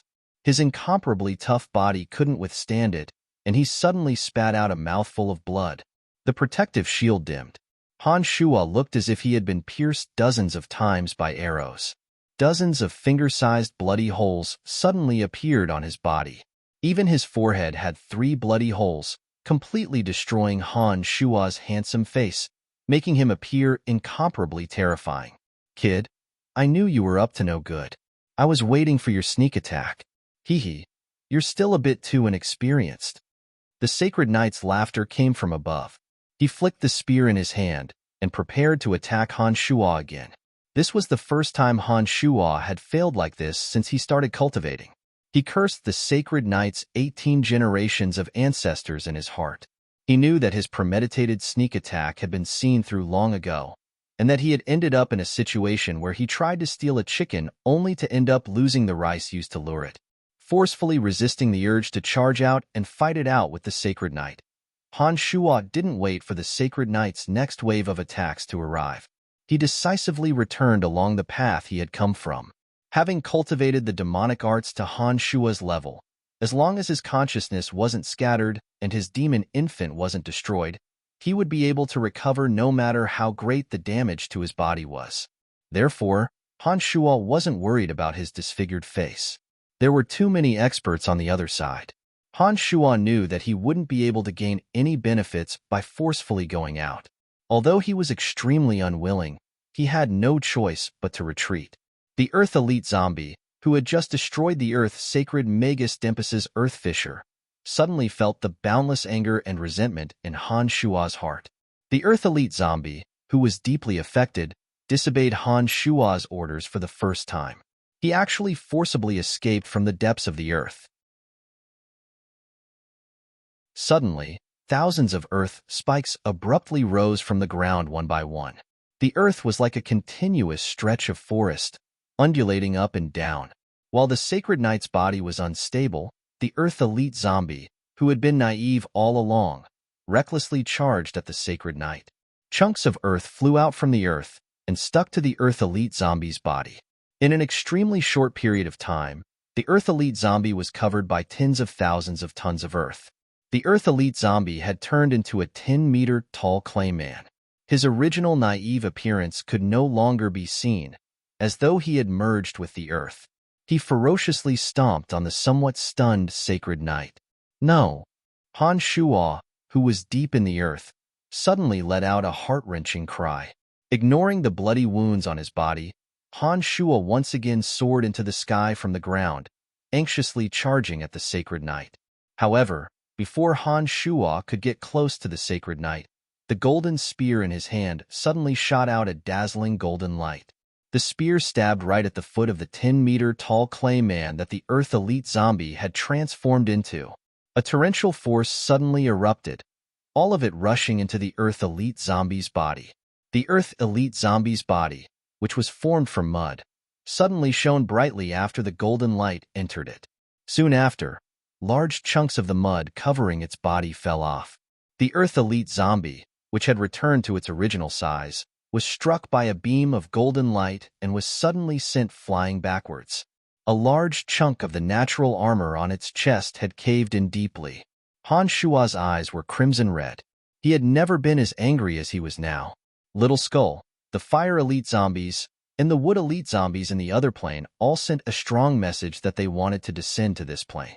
They wanted to join forces with Han Shua to viciously retaliate against the enemy who dared to harm Han Shua and the Earth Elite zombie. Han Shua, who hadn't lost his mind, forcibly stopped Little Skull and the other's urgent desire. He watched as the Earth Elite zombie actually struggled to charge at the Sacred Knight, once again after falling into the ground to avenge him. Han Shua choked with sobs as he shouted, "Idiot!" Soon after, Han Shua ignored the Earth Elite zombie's persistent desire and used the fastest speed in his life to chant a reverse magic incantation, forcibly sending the simple-minded Earth Elite zombie back to the netherworld. Foolish undead creature, you are truly courting death. The Sacred Knight chuckled as he looked at Han Shua. He pointed the golden spear in his hand at Han Shua and said, "This time, my target is you. Your strength is not bad. No wonder you were able to force Koss to retreat twice in a row. However, your good luck ends here." Han Shua had never hated a person as much as he did at this moment. All along, Han Shua's attitude towards the Church of Light had been to ignore them, taking passive measures to counterattack. It wasn't until the Earth Elite zombie recklessly got injured for him that Han Shua truly made up his mind to fight to the death with the Church of Light. Han Shua's crimson eyes stared at the Sacred Knight, who had a relaxed and boastful expression. He panted violently, ignoring the blood flowing from the bloody holes on his body. Because of his agitation, blood was flowing from the 3 bloody holes on his nose and left cheek, making him look as sinister as a demon who had walked out from the depths of hell. "I will remember you. As long as I am alive, the Church of Light will never have a day of peace." Han Shua slowly spat out these words, pausing between each word. He then turned around and flew towards Corel using the demonic 9 heads technique. The space sacred magus of the Lancelot Empire, Sabakas, had appeared at an unknown time. He was currently drawing a teleportation array under Lawrence's feet. Apart from Sabakas, who was concentrating on drawing the teleportation array, everyone's gazes were focused on Han Shua. Phoebe's bright tears uncontrollably fell from her eyes, but she was firmly held down by Carol's hand, preventing her from attempting to fly towards Han Shua.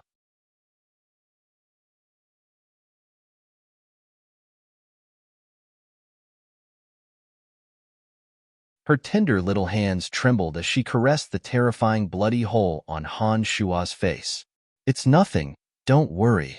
Han Shuo cracked an ugly smile and comforted Phoebe, who was crying uncontrollably. He reached out and grabbed Phoebe's little hand that was touching the bloody hole on his cheek and walked towards Lawrence. Lawrence's expression was full of worry as he hurriedly said, "Healer, where's the healer?" "Dead. He's long dead." Dark Grand Magus Crowley, who had pledged allegiance to Lawrence, sighed softly and took out a medicine bottle. He passed it to Han Shuo and said, "Quickly apply it on the wound." Senior. The old assassin Ballins, who was beside Lawrence, had been staring deeply at Han Shuo and softly called out at this moment. Ballins wasn't young anymore and had seen all sorts of situations as an assassin. He didn't intentionally express his concern in front of Han Shuo, but the murderous aura on his body became even denser. It was obvious that his target wasn't on Han Shuo's side. "No need." Han Shuo smiled as he refused. However, his smile on that terrifying face didn't make one feel at ease. At least, Phoebe started to cry bitterly again. "There's really no need.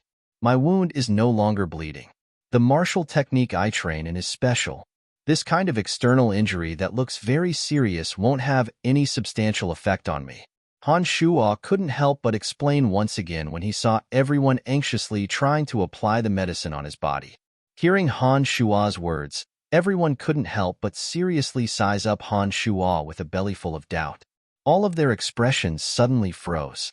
The wounds all over Han Shuo's body, from the finger-sized bloody hole that was previously bubbling with blood.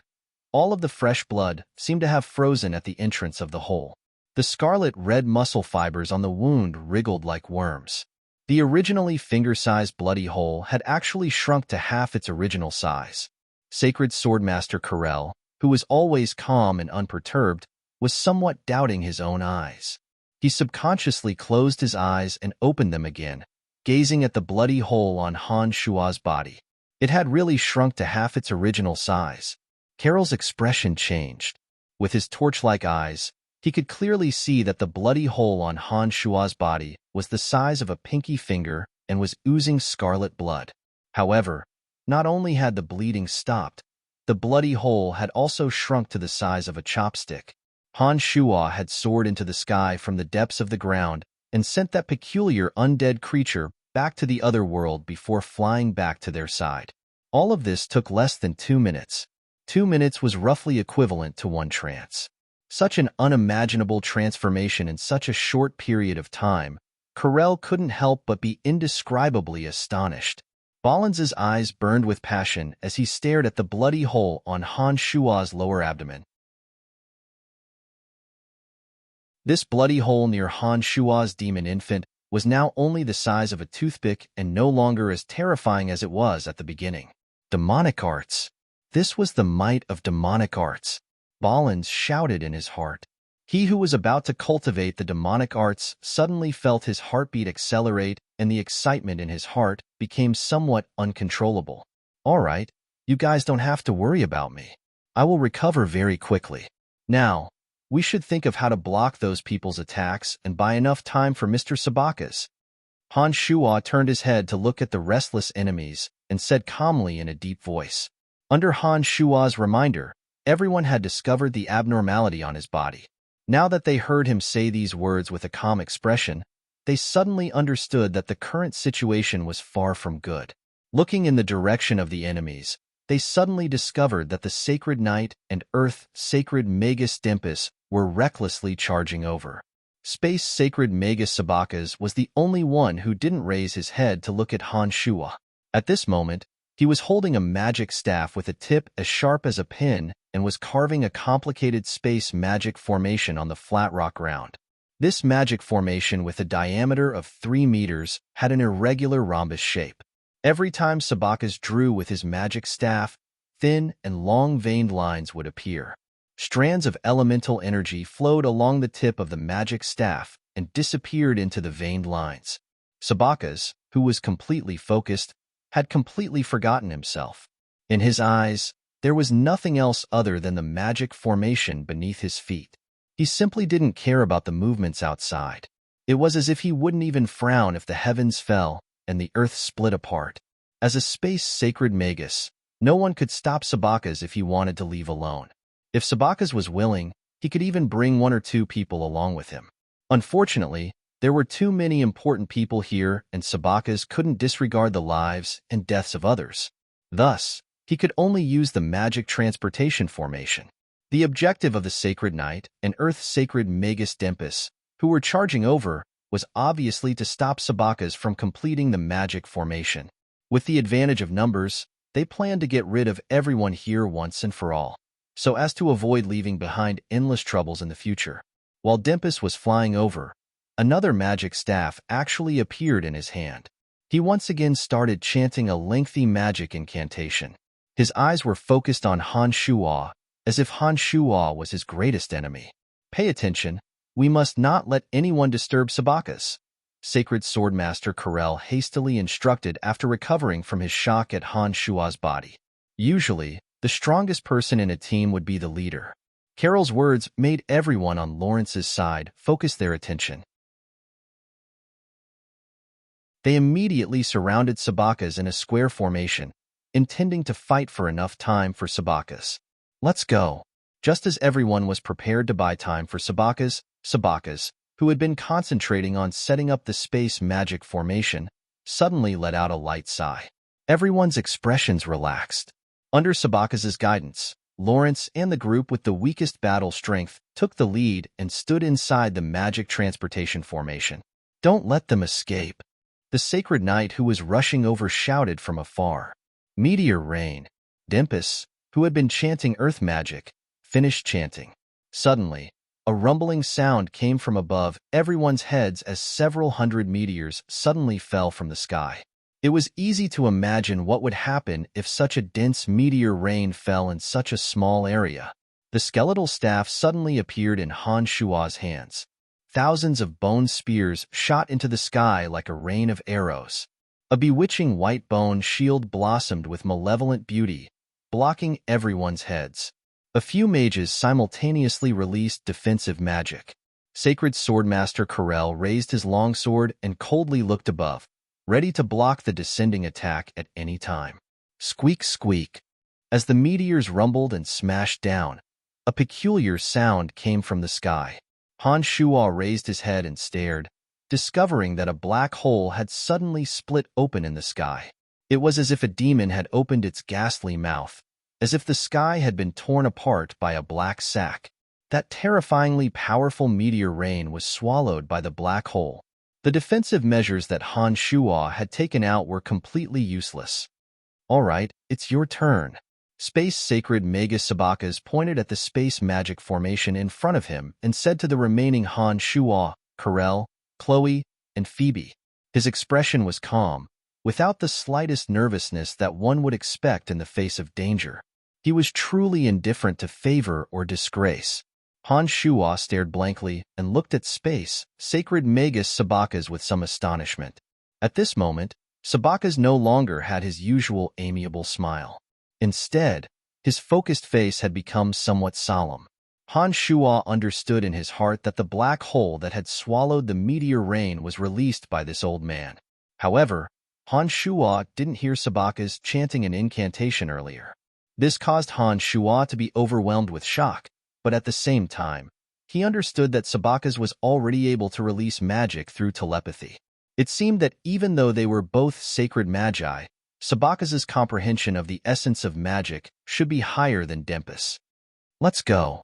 While Han Shuo was in a daze, Phoebe grabbed him and forcefully pulled him into the space magic transportation formation that Sabakas had set up. Before Han Shuo could react, Sabakas had already waved his hand to activate the transportation formation. A white light suddenly flashed and Han Shuo and the others all disappeared. Only Space Sacred Magus Sabakas was left in the entire area. He stabbed the sharp root of the magic formation in his hand downwards, causing the space magic formation that he had painstakingly set up to suddenly shatter, its original appearance no longer visible. Dempus, I didn't expect that a person of your realm would actually do such a thing to rebel against the future of the Lancelot Empire. As a friend of many years, I feel pained for you. After destroying the space magic formation, Sabakas looked at Dimpus, who had already arrived in front of him, and sighed, lamenting, "I don't believe in that illusory prophecy. Letting that illegitimate child become the king of the Lancelot Empire is simply absurd. Not only me, but many of the nobles in the Empire will not allow this to happen. I have no choice but to do this for the sake of the Empire's future. The ones who are obstinate are you. You shouldn't have listened to the words of a muddle-headed astrologer and gambled the Empire's future on a heretic. That's an evil follower of the Calamity Church. How can he bring the future of the Lancelot Empire?" Dimpus righteously rebuked Sabakas. He was clearly someone who didn't believe in fate. "Mr. Sabakas, I greatly respect you as a person and have also heard some of your legends.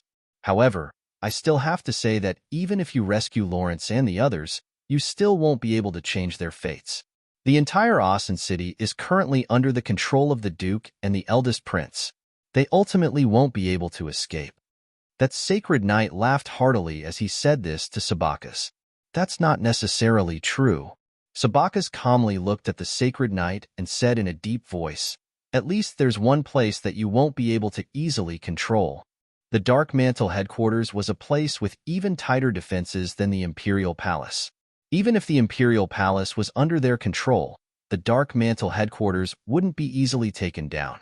As a senior elder of the Dark Mantle, Sabakas was the one who implemented the defensive measures on Mt. Ordas.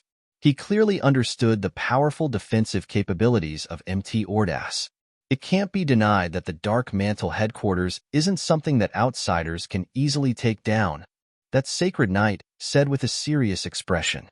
Shortly after, he once again revealed a smile and said, "However, if the internal situation starts to turn chaotic, then it's a different story." When these words were said, Space Sacred Magus Sabaka's expression changed in fright. He didn't continue speaking nonsense with them and hurriedly waved his magic staff, disappearing in a streak of white light.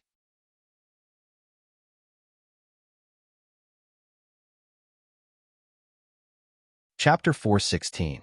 Mt. Ordas, Dark Mantle Headquarters. Sabaka's spatial magic array led to the Dark Mantle headquarters. However, when Han Shua's group arrived, they discovered that the situation at the Dark Mantle headquarters wasn't as stable as they had imagined. Mt. Ordas, which had the strongest defense in Austin City, had begun to fall into chaos from within. All kinds of tight defensive measures had been mostly destroyed. A group of Dark Mantle higher-ups who were inclined towards First Prince Charles, harboring some ulterior motives, had destroyed the Dark Mantle's defensive points within the headquarters. Of the 11 Dark Mantle higher-ups at the previous meeting, apart from the 3 heavyweights who firmly believed in the judgment of the 2 elders, 5 of them had secretly pledged allegiance to First Prince Charles. Impressively, they had retreated at the most crucial moment. Not only had they secretly destroyed the Dark Mantle's internal defensive points, they had also joined forces with the Empire's army to attack the Dark Mantle. The sudden internal changes had caused the heavily guarded Mt. Ordas to similarly become a land of chaos. When Han Shua's group entered the Dark Mantle headquarters through the magical transportation array, the various shouts in their ears already proved that the situation here was similarly not optimistic. Someone has rebelled. Perhaps they believe that Ames and the other 2 have stayed in their positions for too long and feel that they can replace them. In front of Han Shua's group, a large hole seemed to have been sliced open by a sharp weapon. Space Sacred Magus Sabakas walked out from within, speaking with a worried expression.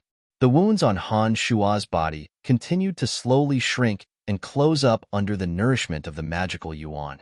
The mystical demons roamed through the various tunnels of the Dark Mantle headquarters, slowly reflecting the situation here in his mind. At the foot of Mt. Ordas, an army of 5,000 was stationed, surrounding the Dark Mantle headquarters layer by layer.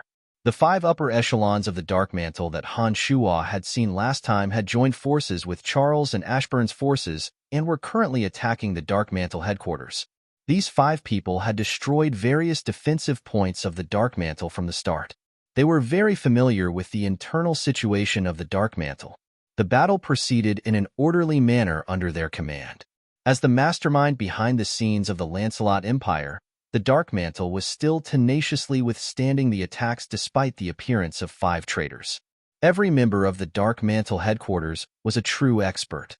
Faced with the betrayal of their former comrades, the hatred in these people's hearts could not be suppressed. If not for the large number of enemies, these people would have already rushed out of empty Ordas and skinned the 5 traitors. The 5,000 soldiers at the foot of the mountain is not a huge number. With our arrival, it should be easy to get rid of them.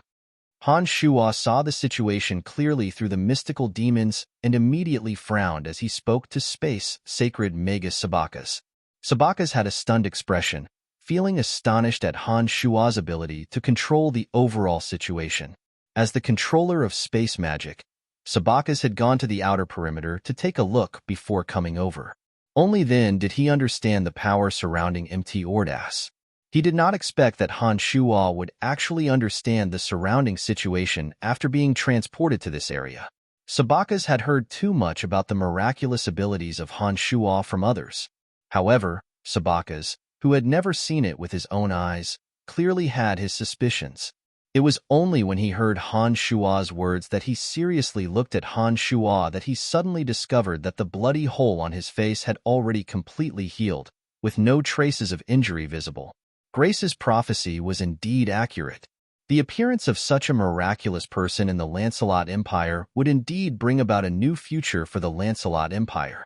It seems that there should be a way out of such a terrible situation. Sabakas thought inwardly. Those people are all soldiers of the Lancelot Empire. They were only ordered by Charles and Ashburn to attack Mt. Ordas. As soldiers who only know how to obey the orders of their superiors, they are not at fault. The ones who are at fault are the ones who gave them the orders. After Sacred Swordmaster Karel said this, he immediately looked at Han Shuo and said, "Therefore, as the core strength of the Lancelot Empire, they cannot be sacrificed innocently in this battle." After the mystical demons made a large circle, Han Shuo discovered that among the forces surrounding Mt. Ordas, there weren't any powerful light mages that could pose a threat to his undead army. He had originally planned to use the undead army and Sabakas space magic to resolve the crisis at Mt. Ordas once and for all. However, he didn't expect to be rejected by Karel. Although Han Shuo's soul had descended into the Lancelot Empire, he wasn't truly a citizen of the Lancelot Empire. He didn't place much importance on the lives and deaths of these people, which was why he made this suggestion. However, Sacred Swordmaster Karel had always viewed the future of the Lancelot Empire as his own responsibility and was obviously unwilling to let those innocent soldiers die tragically under terrifying magic. "Let's find Candide and the others first, then we will think of another way," Sabakas said calmly. "There's no need to find them, they're coming," Han Shuo replied. Not long after Han Shuo said this, the 3 heavyweights of the Dark Mantle, as well as the remaining upper echelons that firmly supported Sabakas' decision, all appeared in this area. "Grandfather, we sensed an abnormality in the transportation matrix here and saw your arrival through the magic mirror." Cecilia was the first to speak with a solemn expression. Emily was also among these people. It was obvious that her attention had been placed on Han Shuo from the start. The bloodstains on Han Shuo's body were still sticky, and there were 2 extremely small holes on his chest that hadn't healed yet. Emily didn't need to think too much to know that Han Shuo was injured. Her eyes suddenly reddened, and she really wanted to disregard everything and lean on Han Shuo like Phoebe. She wanted to personally take care of all the wounds on Han Shuo's body and ask him how his injuries were and if they were serious. Unfortunately, she was well aware of her status and also understood that this might cause trouble for Han Shuo. Under such an extremely unfavorable situation, Emily could only forcefully suppress the worry in her heart and use her gaze to vaguely express her worry and anxiety. Among this group of people, the one that Han Shuo was most concerned about was Emily.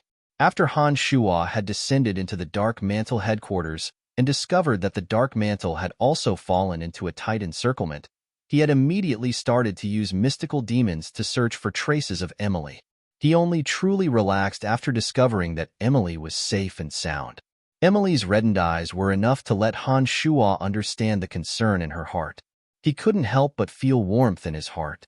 At this moment, Phoebe's small hand that was being held by Han Shuo formed the word "calm" in Han Shuo's palm. Soon after, Phoebe struggled free of Han Shua's grip and walked towards Emily. Candide and Amis came over and respectfully saluted Sabacus. Soon after, Amis quickly explained the situation and finally said, "This time, the disturbance came from within. It was indeed our negligence. However, it was fortunate that the true authority of the Dark Mantle has always been in the hands of the three of us. Therefore, although the headquarters was greatly damaged at the beginning, the situation was finally stabilized under the arrangements of the three of us." At this point, Amis, Candide, and the others clearly understood the true situation. After Amis finished speaking, Candide said with a gloomy expression, "Those traitors were mainly in charge of gathering and transmitting information from His Majesty the King's palace. This time, the news of His Majesty the King's death wasn't leaked at all. It was precisely because we didn't prepare in advance that we ended up in such a passive situation."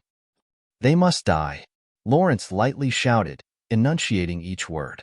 Lawrence, who had already grieved, now had an ice-cold expression.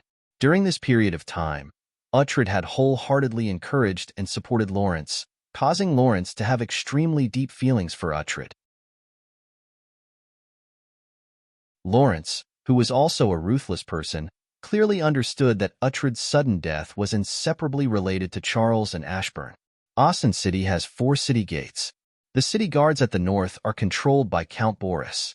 I reckon that the north of the city is slightly safer now," Amis said with a grave expression. Nodding his head, Lawrence calmly said, "It's best for us to settle the rebellion within Ossen City.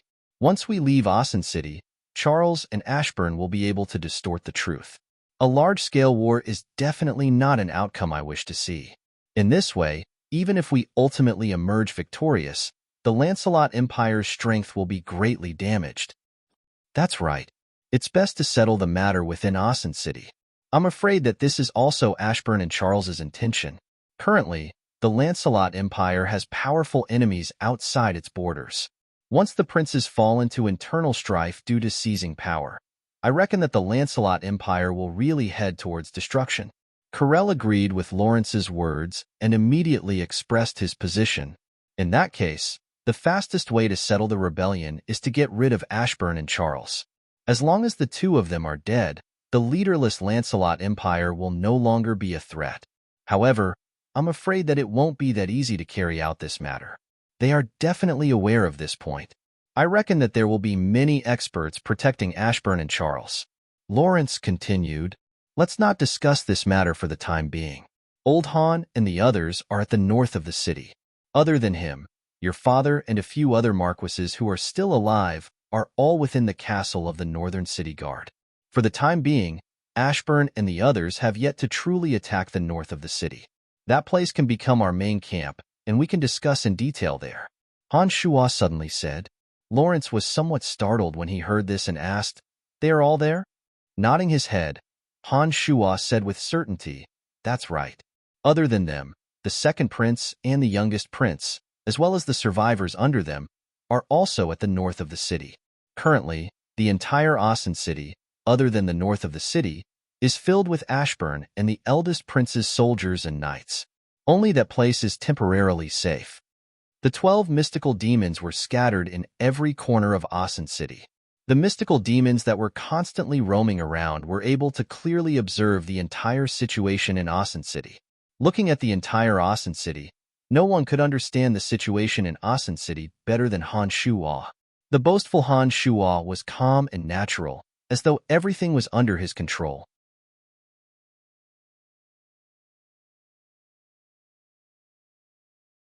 Chapter 417. At such a crucial moment, it went without saying how useful a person who had an accurate understanding of the entire situation would be. Thus, when everyone discovered that Han Shua was explaining the situation of the various districts of Ossen City with great familiarity, they were momentarily stunned by Han Shua's calm and natural performance. "Brian, how can you know the situation of the various districts of Ossen City when you're here?" After the appearance of those 5 traitors, many of the Dark Mantle's networks were destroyed. The 5 of them know the distribution of some of the Dark Mantle's main networks. Even the Dark Mantle can't easily grasp the situation of Ossen City. Could it be that you can? Sabacus stared blankly at Han Shua, asking in astonishment after a while. Nodding his head, Hansha calmly admitted, "I can." When these words were said, everyone's expression was both surprised and delighted. However, the delight was clearly more than astonishment. If what Han Shuo said was true, then Han Shuo alone could accomplish the intelligence gathering and monitoring that the various Dark Mantle networks were originally responsible for. In the current incomparably chaotic Asen City, if Han Shuo could really understand the situation of every corner of Asen City, everyone would be able to make the correct judgment and seize the opportunity to reverse the current unfavorable situation. When the three heavyweights of the Dark Mantle, including the two sacred rank characters, heard Han Shuo say the two words "I can't" so confidently, their expressions became lifeless for a moment. They even forgot about the numerous experts surrounding them. While the few of them were indescribably shocked, Han Shuo seemed to think that they weren't shocked enough and continued to add, not only the situation of the 4 districts of Asen City, but even the conversation between Ashburn and Charles, as well as the implementation and details of every step they took. I can see all of it without missing a single detail. As long as I'm willing, I can clearly see any place in Asen City, other than those areas with layers of barriers. As long as I'm given some time, I'll know what they're doing and saying. What I said is true. For example, right now, Ashburn and Charles have gathered together to discuss how to take down the Northern District. Oh, they said that Count Boris has an officer called Bishop who's one of their men. What's wrong? When Han Shuo was halfway through his speech, he suddenly noticed that everyone around him was staring at him in a daze. He couldn't help but ask curiously, Are you a god? Dark Grand Magus Crowley, who had lost to Han Shuo last time, stared blankly for a moment before speaking out the thoughts of everyone with a respectful tone. Are you a god? The 3 heavyweights of the Dark Mantle, Lawrence, the 2 sacred rank archmages, and even Balins, Emily, Phoebe, and the others suddenly realized that the words they wanted to say had been spoken in advance by this fellow. To be able to see every region of a city clearly without missing out any information he wanted to know, such an existence, other than a god, even a demigod powerhouse could not do it. Could this guy in front of him be a hidden god who had fallen to the mortal world? Carrying this kind of doubt, everyone's gazes converged on Han Shuo's body, anxiously waiting for Han Shuo's explanation. Han Shuo naturally wasn't an idiot. His short moment of doubt was swept away by Crowley's "Are you a god?" He immediately understood what the 12 mystical demons that were everywhere signified to the people of this world. No, this is a special effect that comes with the martial technique that I practice. It's nothing special. Oh, that's right, Balins. I will impart this martial technique to you after some time. At that time, you will understand what's going on. Han Shuo hastily explained.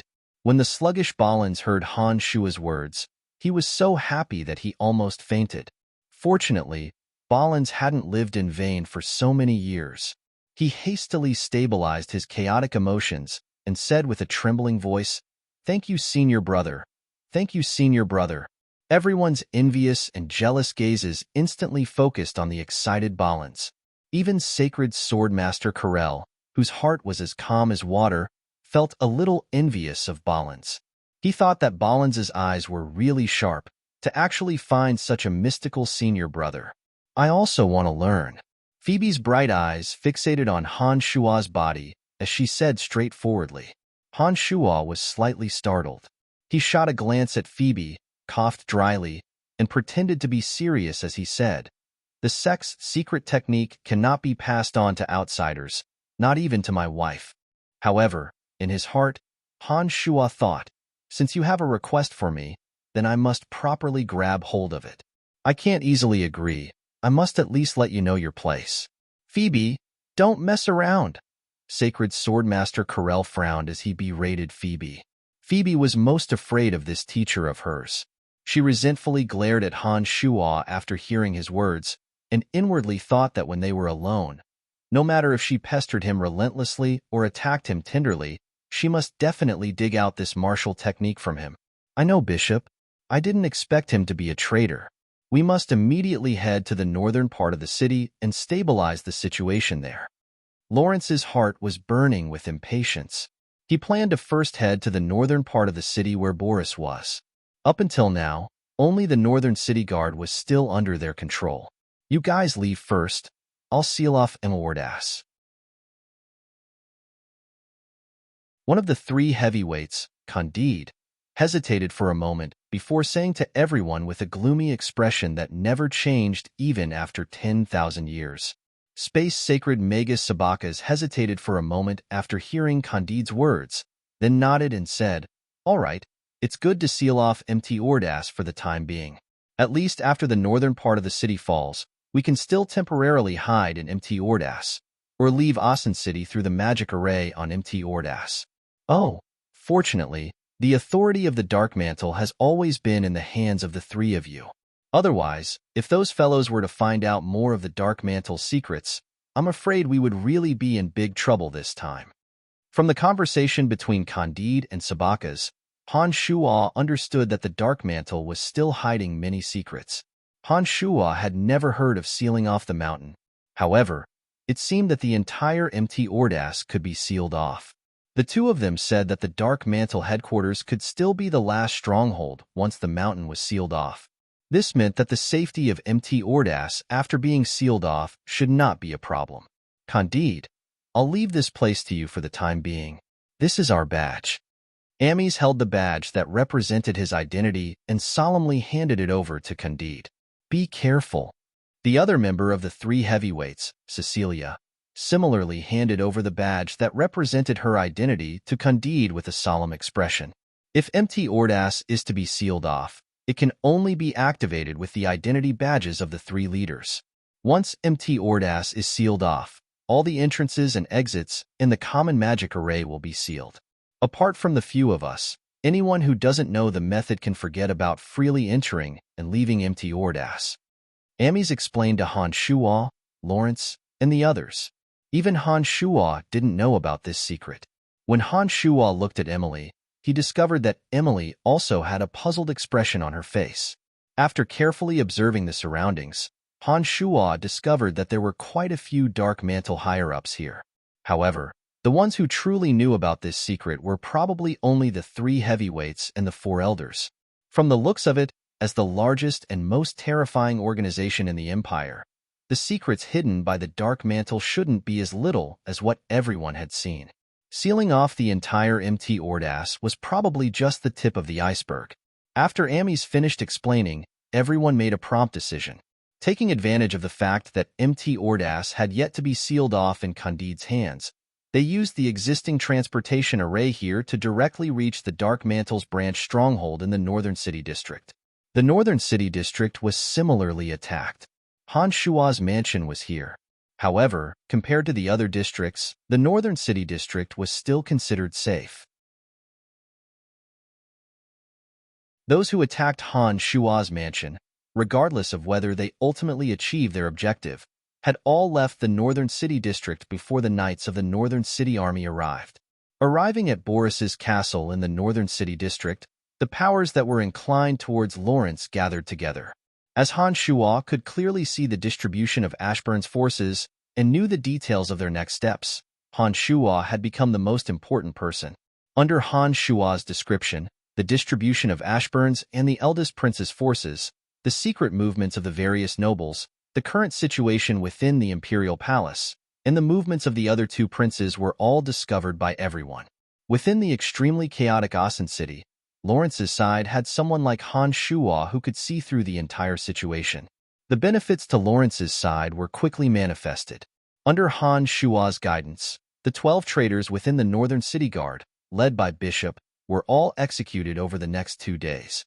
Some of the nobles who had luckily escaped and rebelled against Ashburn were escorted into the castle by Sacred Magus Sabakas.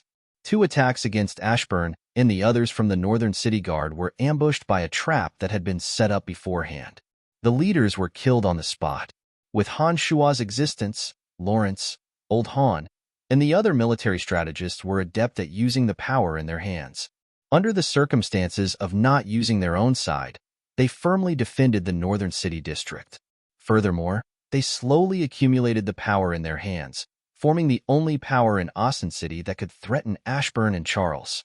However, Ashburn, Charles, and the other's advantage was too great. Currently, 4/5 of Asen City was under their control. The power in their hands was also 4 times that of Lawrence and the others.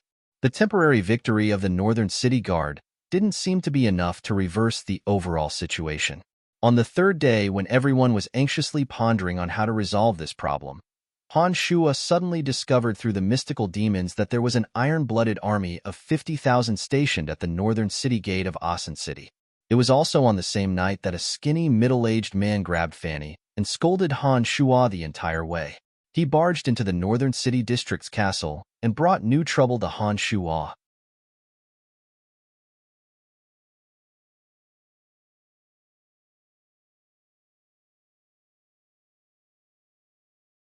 In the many years of war with the Orc Empire, every soldier and knight had been tempered to become extremely powerful. The strongest knight corps in the entire Lancelot Empire were all located in the southern border.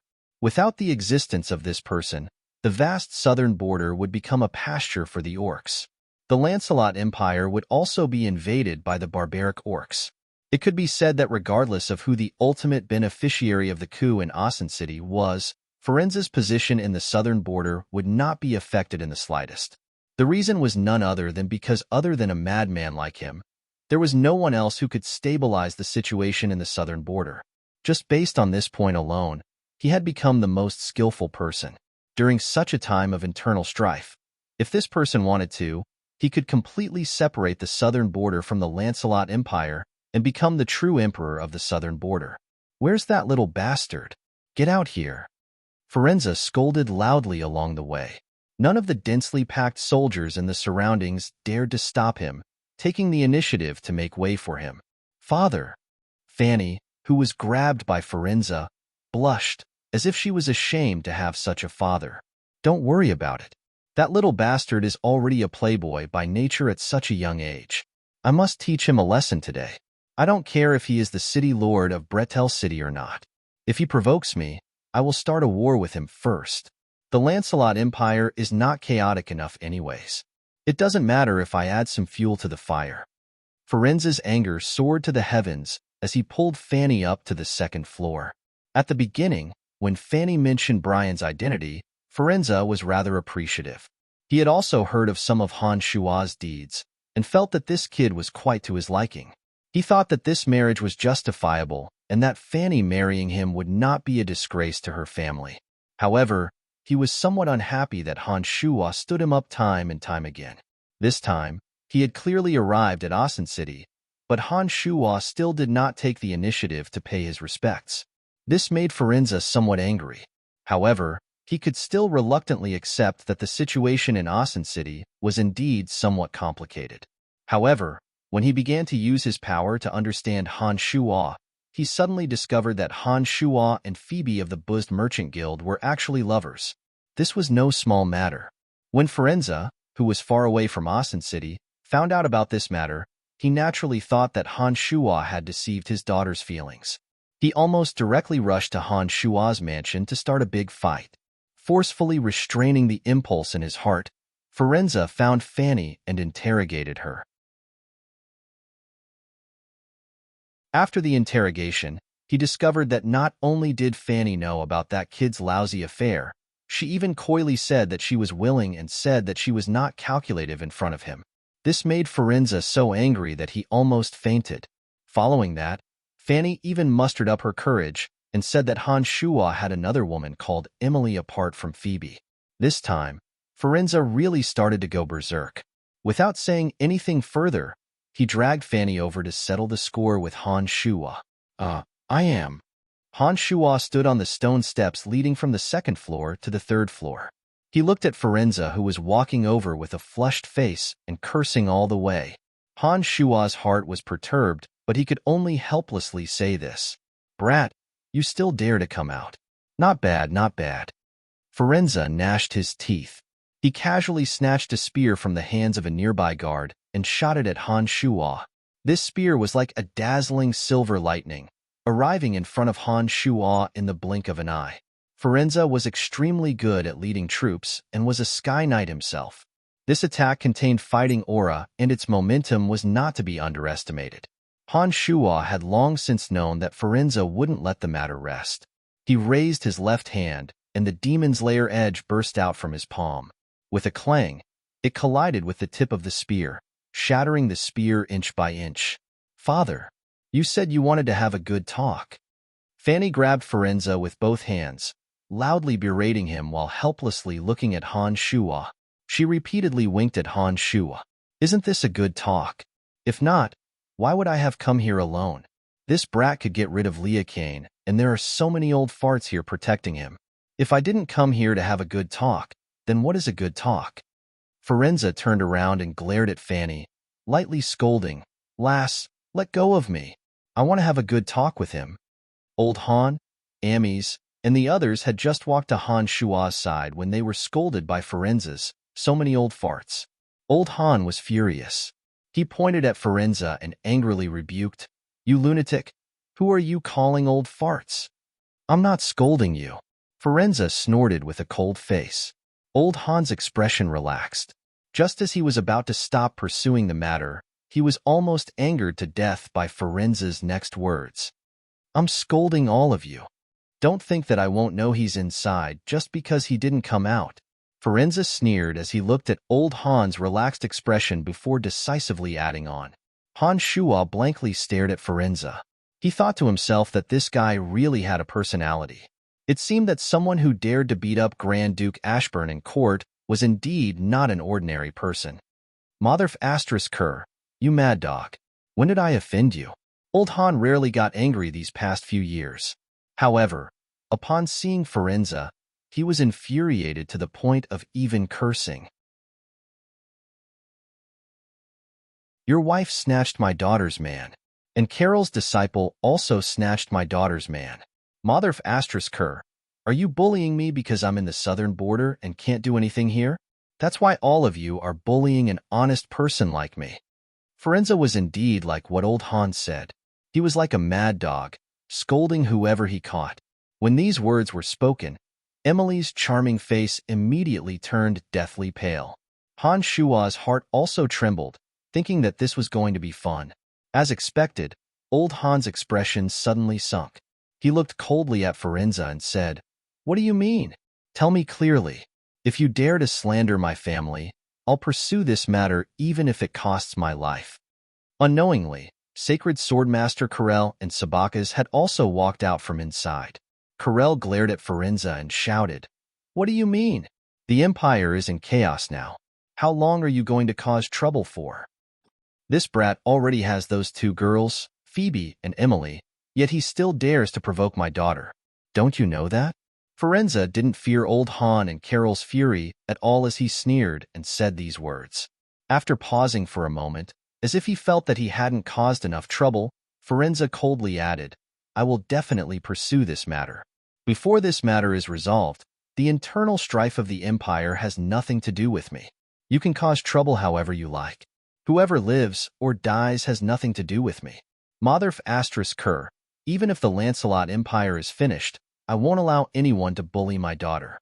If you guys want to play, I'll accompany you to the end." When these words were spoken, everyone's gaze wandered between Han Shuo, Fanny, Emily, and Phoebe. Old Han and Carol's faces were ashen. On one hand, they were dumbfounded by the sudden turn of events. On the other hand, they were shaken by Forenza's reckless words.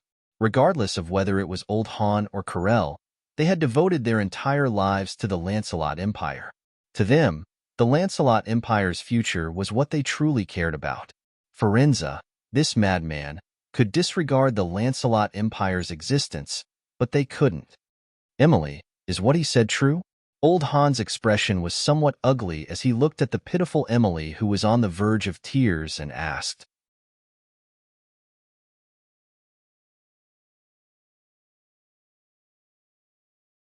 Chapter 419. Now that things had developed to this point, it was basically impossible to conceal it. Han Shuo also did not expect that such a drama would actually occur at such a crucial moment. Emily's eyes were filled with tears. Having the truth exposed in front of so many people was completely out of her expectations. At this moment, her heart was filled with bitterness, helplessness, fear, and all sorts of other emotions. This caused Emily's originally self-abased heart to be covered with cuts and bruises. Tears uncontrollably flowed down from her tender and smooth face. "It's true." Unexpectedly, before Emily could reply, Han Shuo had already coldly shouted. When everyone's gazes turned towards Han Shuo released the pale-faced Phoebe's little hand and walked straight towards the tearful Emily.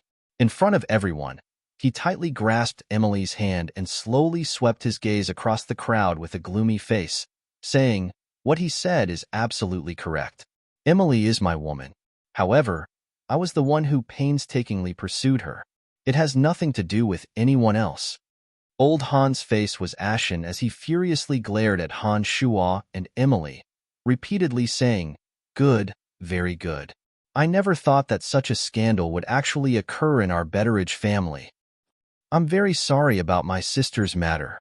However, if anyone wants to bully my sister, they will have to see if I agree or not."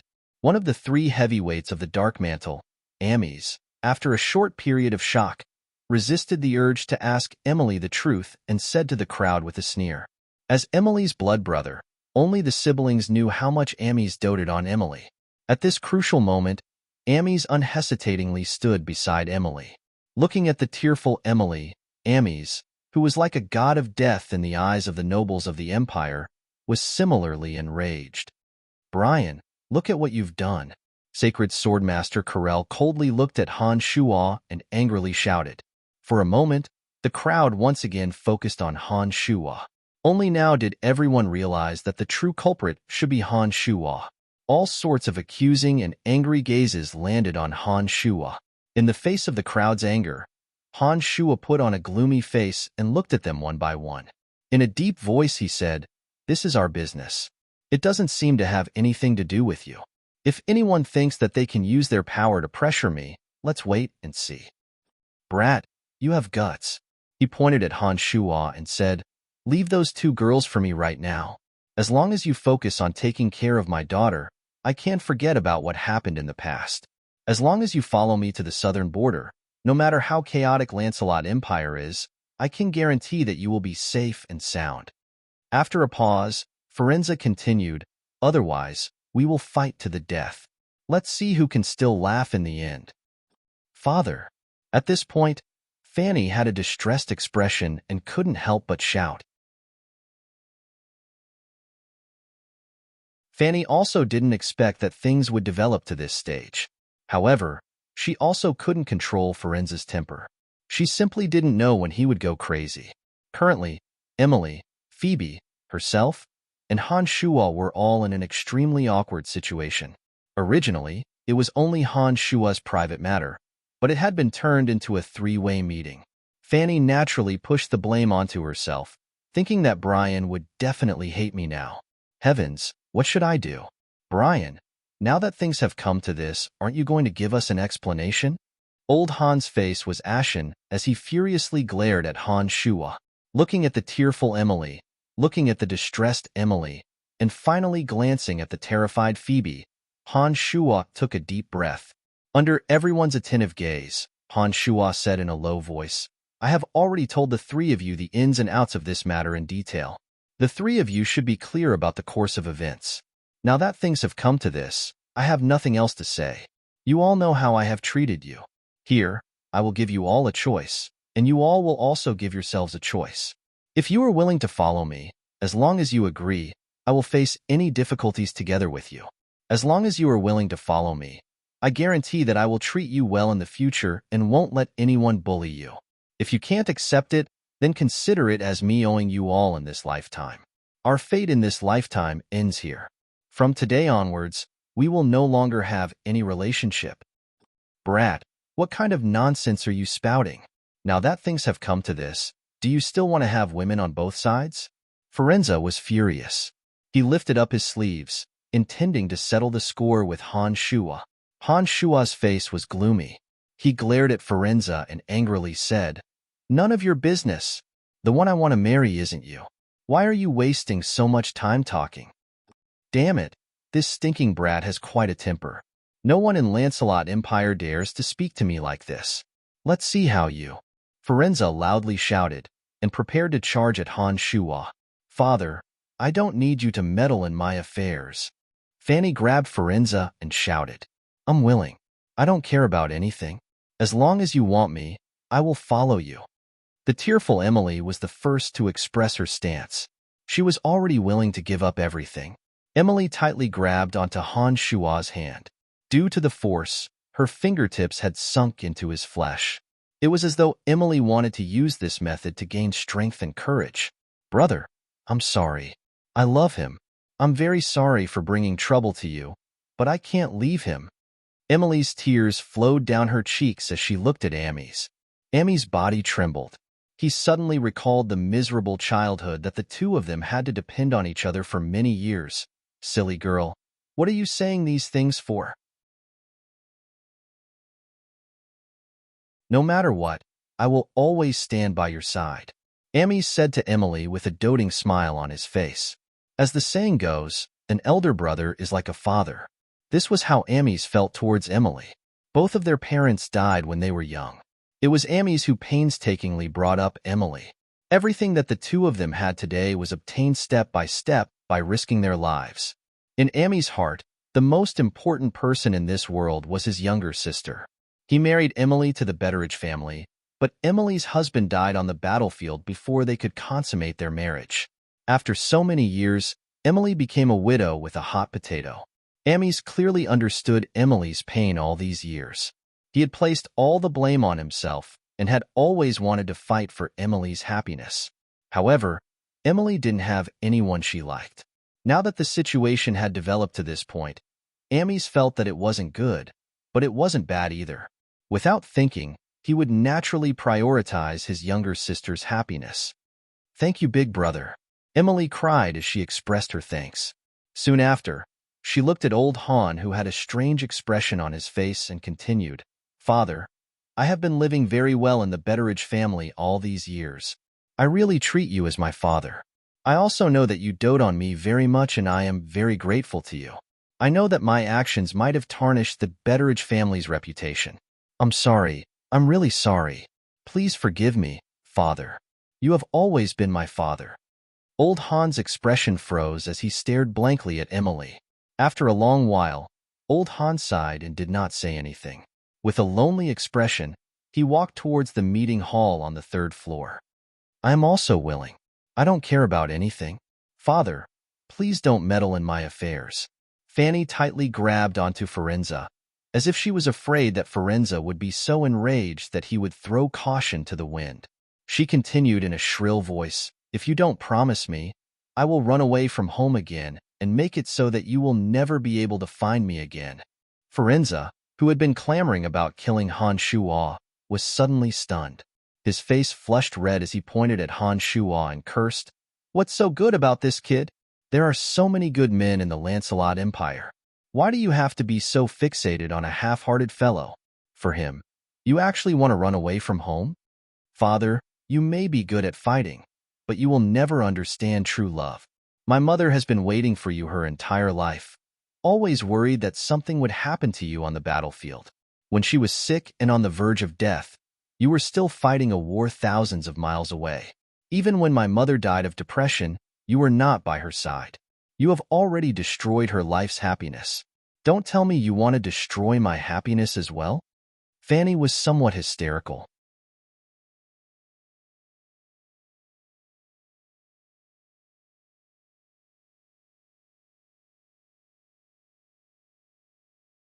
Chapter 420.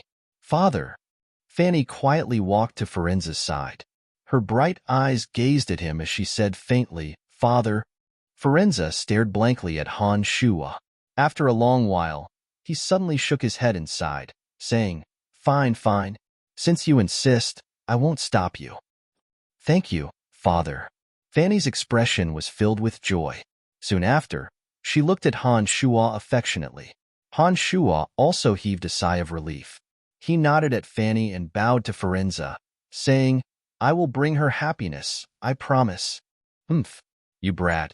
You have two beauties in your arms. How can you talk about bringing her happiness? If my daughter is bullied by you, I don't care who you are, I will definitely settle the score with you." Firenze didn't treat Han Shuo kindly and shouted coldly. Han Shuo smiled wryly and didn't say anything. After hesitating for a moment, he cast his gaze at Phoebe. Among the three women, Phoebe was the strongest and most independent. Now that Fanny and Emily had expressed their stand, only the pale-faced Phoebe was left. Phoebe seemed to have received quite a shock. Her originally delicate face was a little too pale. She stared blankly at Han Shuo without saying a word, as if she had suddenly become stupid. Beside Phoebe, Lawrence suddenly coughed lightly and pulled the corner of Phoebe's sleeve, reminding the dazed Phoebe to stop hesitating. Phoebe suddenly came to her senses. She repeatedly struggled in her heart as she recalled the many past experiences she had with Han Shuo. The ambiguous moment when they assassinated their opponent in the Buzzed Merchant Guild, the sweet moment when they were escaping together, and the concern Han Shuo had for her, even gifting her the divine weapon, Starry Sky, without hesitation. These warm memories were like a love net. When Phoebe recalled them, they wrapped tighter and tighter around her, making her feel as if she couldn't breathe. However, as a strong and independent woman, Phoebe had never thought of sharing a man with anyone. Last time, when it came to Emily, she made a great effort to understand the situation in detail. Only then did she forgive Han Shuo for his outrageous actions.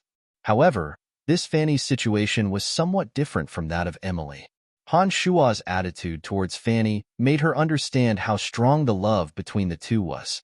In addition, Fanny's birth and family background were superior to hers. Phoebe was somewhat unacceptable to her. Han Shuo silently looked at Phoebe. When he saw the struggle in Phoebe's eyes, the guilt in his heart flourished. Enduring the piercing pain in his heart, Han Shuo said bitterly, "Forget it, Phoebe. I've let you down for the rest of your life." When these words came out, Phoebe's eyes were suddenly filled with endless pain. Her face suddenly became as white as paper. Phoebe looked at Han Shuo in disbelief. Her strong heart felt as if it had been shattered by a bayonet. Her body swayed slightly, and Phoebe actually fell backwards. Han Shuo, who had been staring deeply at Phoebe, immediately paled in fright when he saw Phoebe's body sway and fall backwards. Without thinking, he flew to Phoebe's side. Before she fell, he had already supported Phoebe with one hand and cried out anxiously, "Phoebe, what's wrong with you?" A white shadow flashed by as Corel also arrived at Phoebe's side. Corel was originally preparing to support Phoebe, but Han Shuo beat him to it. Corel had an anxious expression as he extended 2 fingers and placed them on Phoebe's nose. After pausing for 3 seconds, he clearly heaved a sigh of relief. He resisted the anger in his heart and said, "She fainted. It's all your fault." At this time, Han Shuo didn't have the energy to bicker with Corel. When he heard Corel say that Phoebe had only fainted, his heart calmed down. Soon after, he placed his right hand on Phoebe's back and channeled his magical yuan into her. The grief-stricken Phoebe felt a warm feeling on her back. Soon after, she slowly woke up. When she opened her bright eyes and saw Han Shuo's worried face, she felt all kinds of emotions surge into her heart. She could no longer pretend to be strong. Tears suddenly gushed out of her eyes like a spring and she burst out crying. Her 2 fists bombarded Han Shuo's chest like raindrops. Phoebe scolded as she hit, "You heartless scoundrel. You actually dare to say such words to me. You cheated me of a lifetime of happiness, and even now you want to wash your hands of it. Do you even have a conscience?" Han Shuo's chest resounded as Phoebe hit him. He had a bitter expression on his face. Looking at the sobbing Phoebe in his arms, Han Shuo also felt very pained. However, at this moment, Han Shuo really didn't know what to say to comfort Phoebe. He could only repeat the words, "I'm sorry," over and over again. Phoebe had never lost her composure like today. No matter what difficulties she encountered, she had never been as weak as she was today. Not to mention, there were so many elders and dignitaries here. With Phoebe's temperament, she wouldn't show the slightest bit of weakness. However, when Han Shuo said, "Forget it," Phoebe felt as if the sky had collapsed. In an instant, it was as if the whole world had turned gray, without a trace of color. The piercing pain destroyed all of Phoebe's pretense, and Phoebe was beaten black and blue all over her body. Emily and Fanny's line of sight never left Han Shuhua. Seeing Phoebe's fists bombard Han Shua's chest, they felt very distressed. They were afraid that Phoebe would injure Han Shuo indiscriminately. The expressions of the surrounding observers were all different. They didn't know what to say as they looked at the man and three women. They wanted to intervene in this kind of matter, but it was a pity that this kind of situation wasn't up to them. They could only watch helplessly as the situation developed in a direction that they couldn't explain at all. That's great. That's great.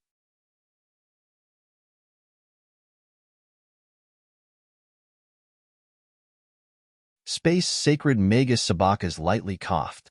Seeing that everyone was looking at him doubtfully, he smiled and said, "The matters of the young should be decided by the young themselves. Haha, we're all old. How can we restrain them for everything? Now that the Lancelot Empire is facing internal and external troubles, it's at its most difficult time. Everyone here is the backbone of the Empire. At this time, the most important thing to do is to help the Empire resolve its troubles." Sabakas was a senior of virtue and prestige in the Empire. Even that madman Firenze somewhat respected him. Now that he had spoken, everyone was resentful and didn't say anything. As the protector of the Lancelot Empire, Corel naturally wouldn't be like Firenze, who didn't care about the Empire's survival. After hearing Sabaka's words, he gradually calmed down and remained silent. Sabakas paused for a moment. Seeing that everyone was still giving him face, he heaved a sigh of relief. Just as he was about to take the opportunity to reconcile the three parties, Han Shuo suddenly frowned and said, "Ashburn and eldest Prince Charles have personally led troops to the north of the city. It seems that they intend to settle the situation of the entire Lancelot Empire in one battle." You're tuning in to the Warrior Lore YouTube channel. Don't forget to subscribe and join us on this journey to catch the most captivating stories.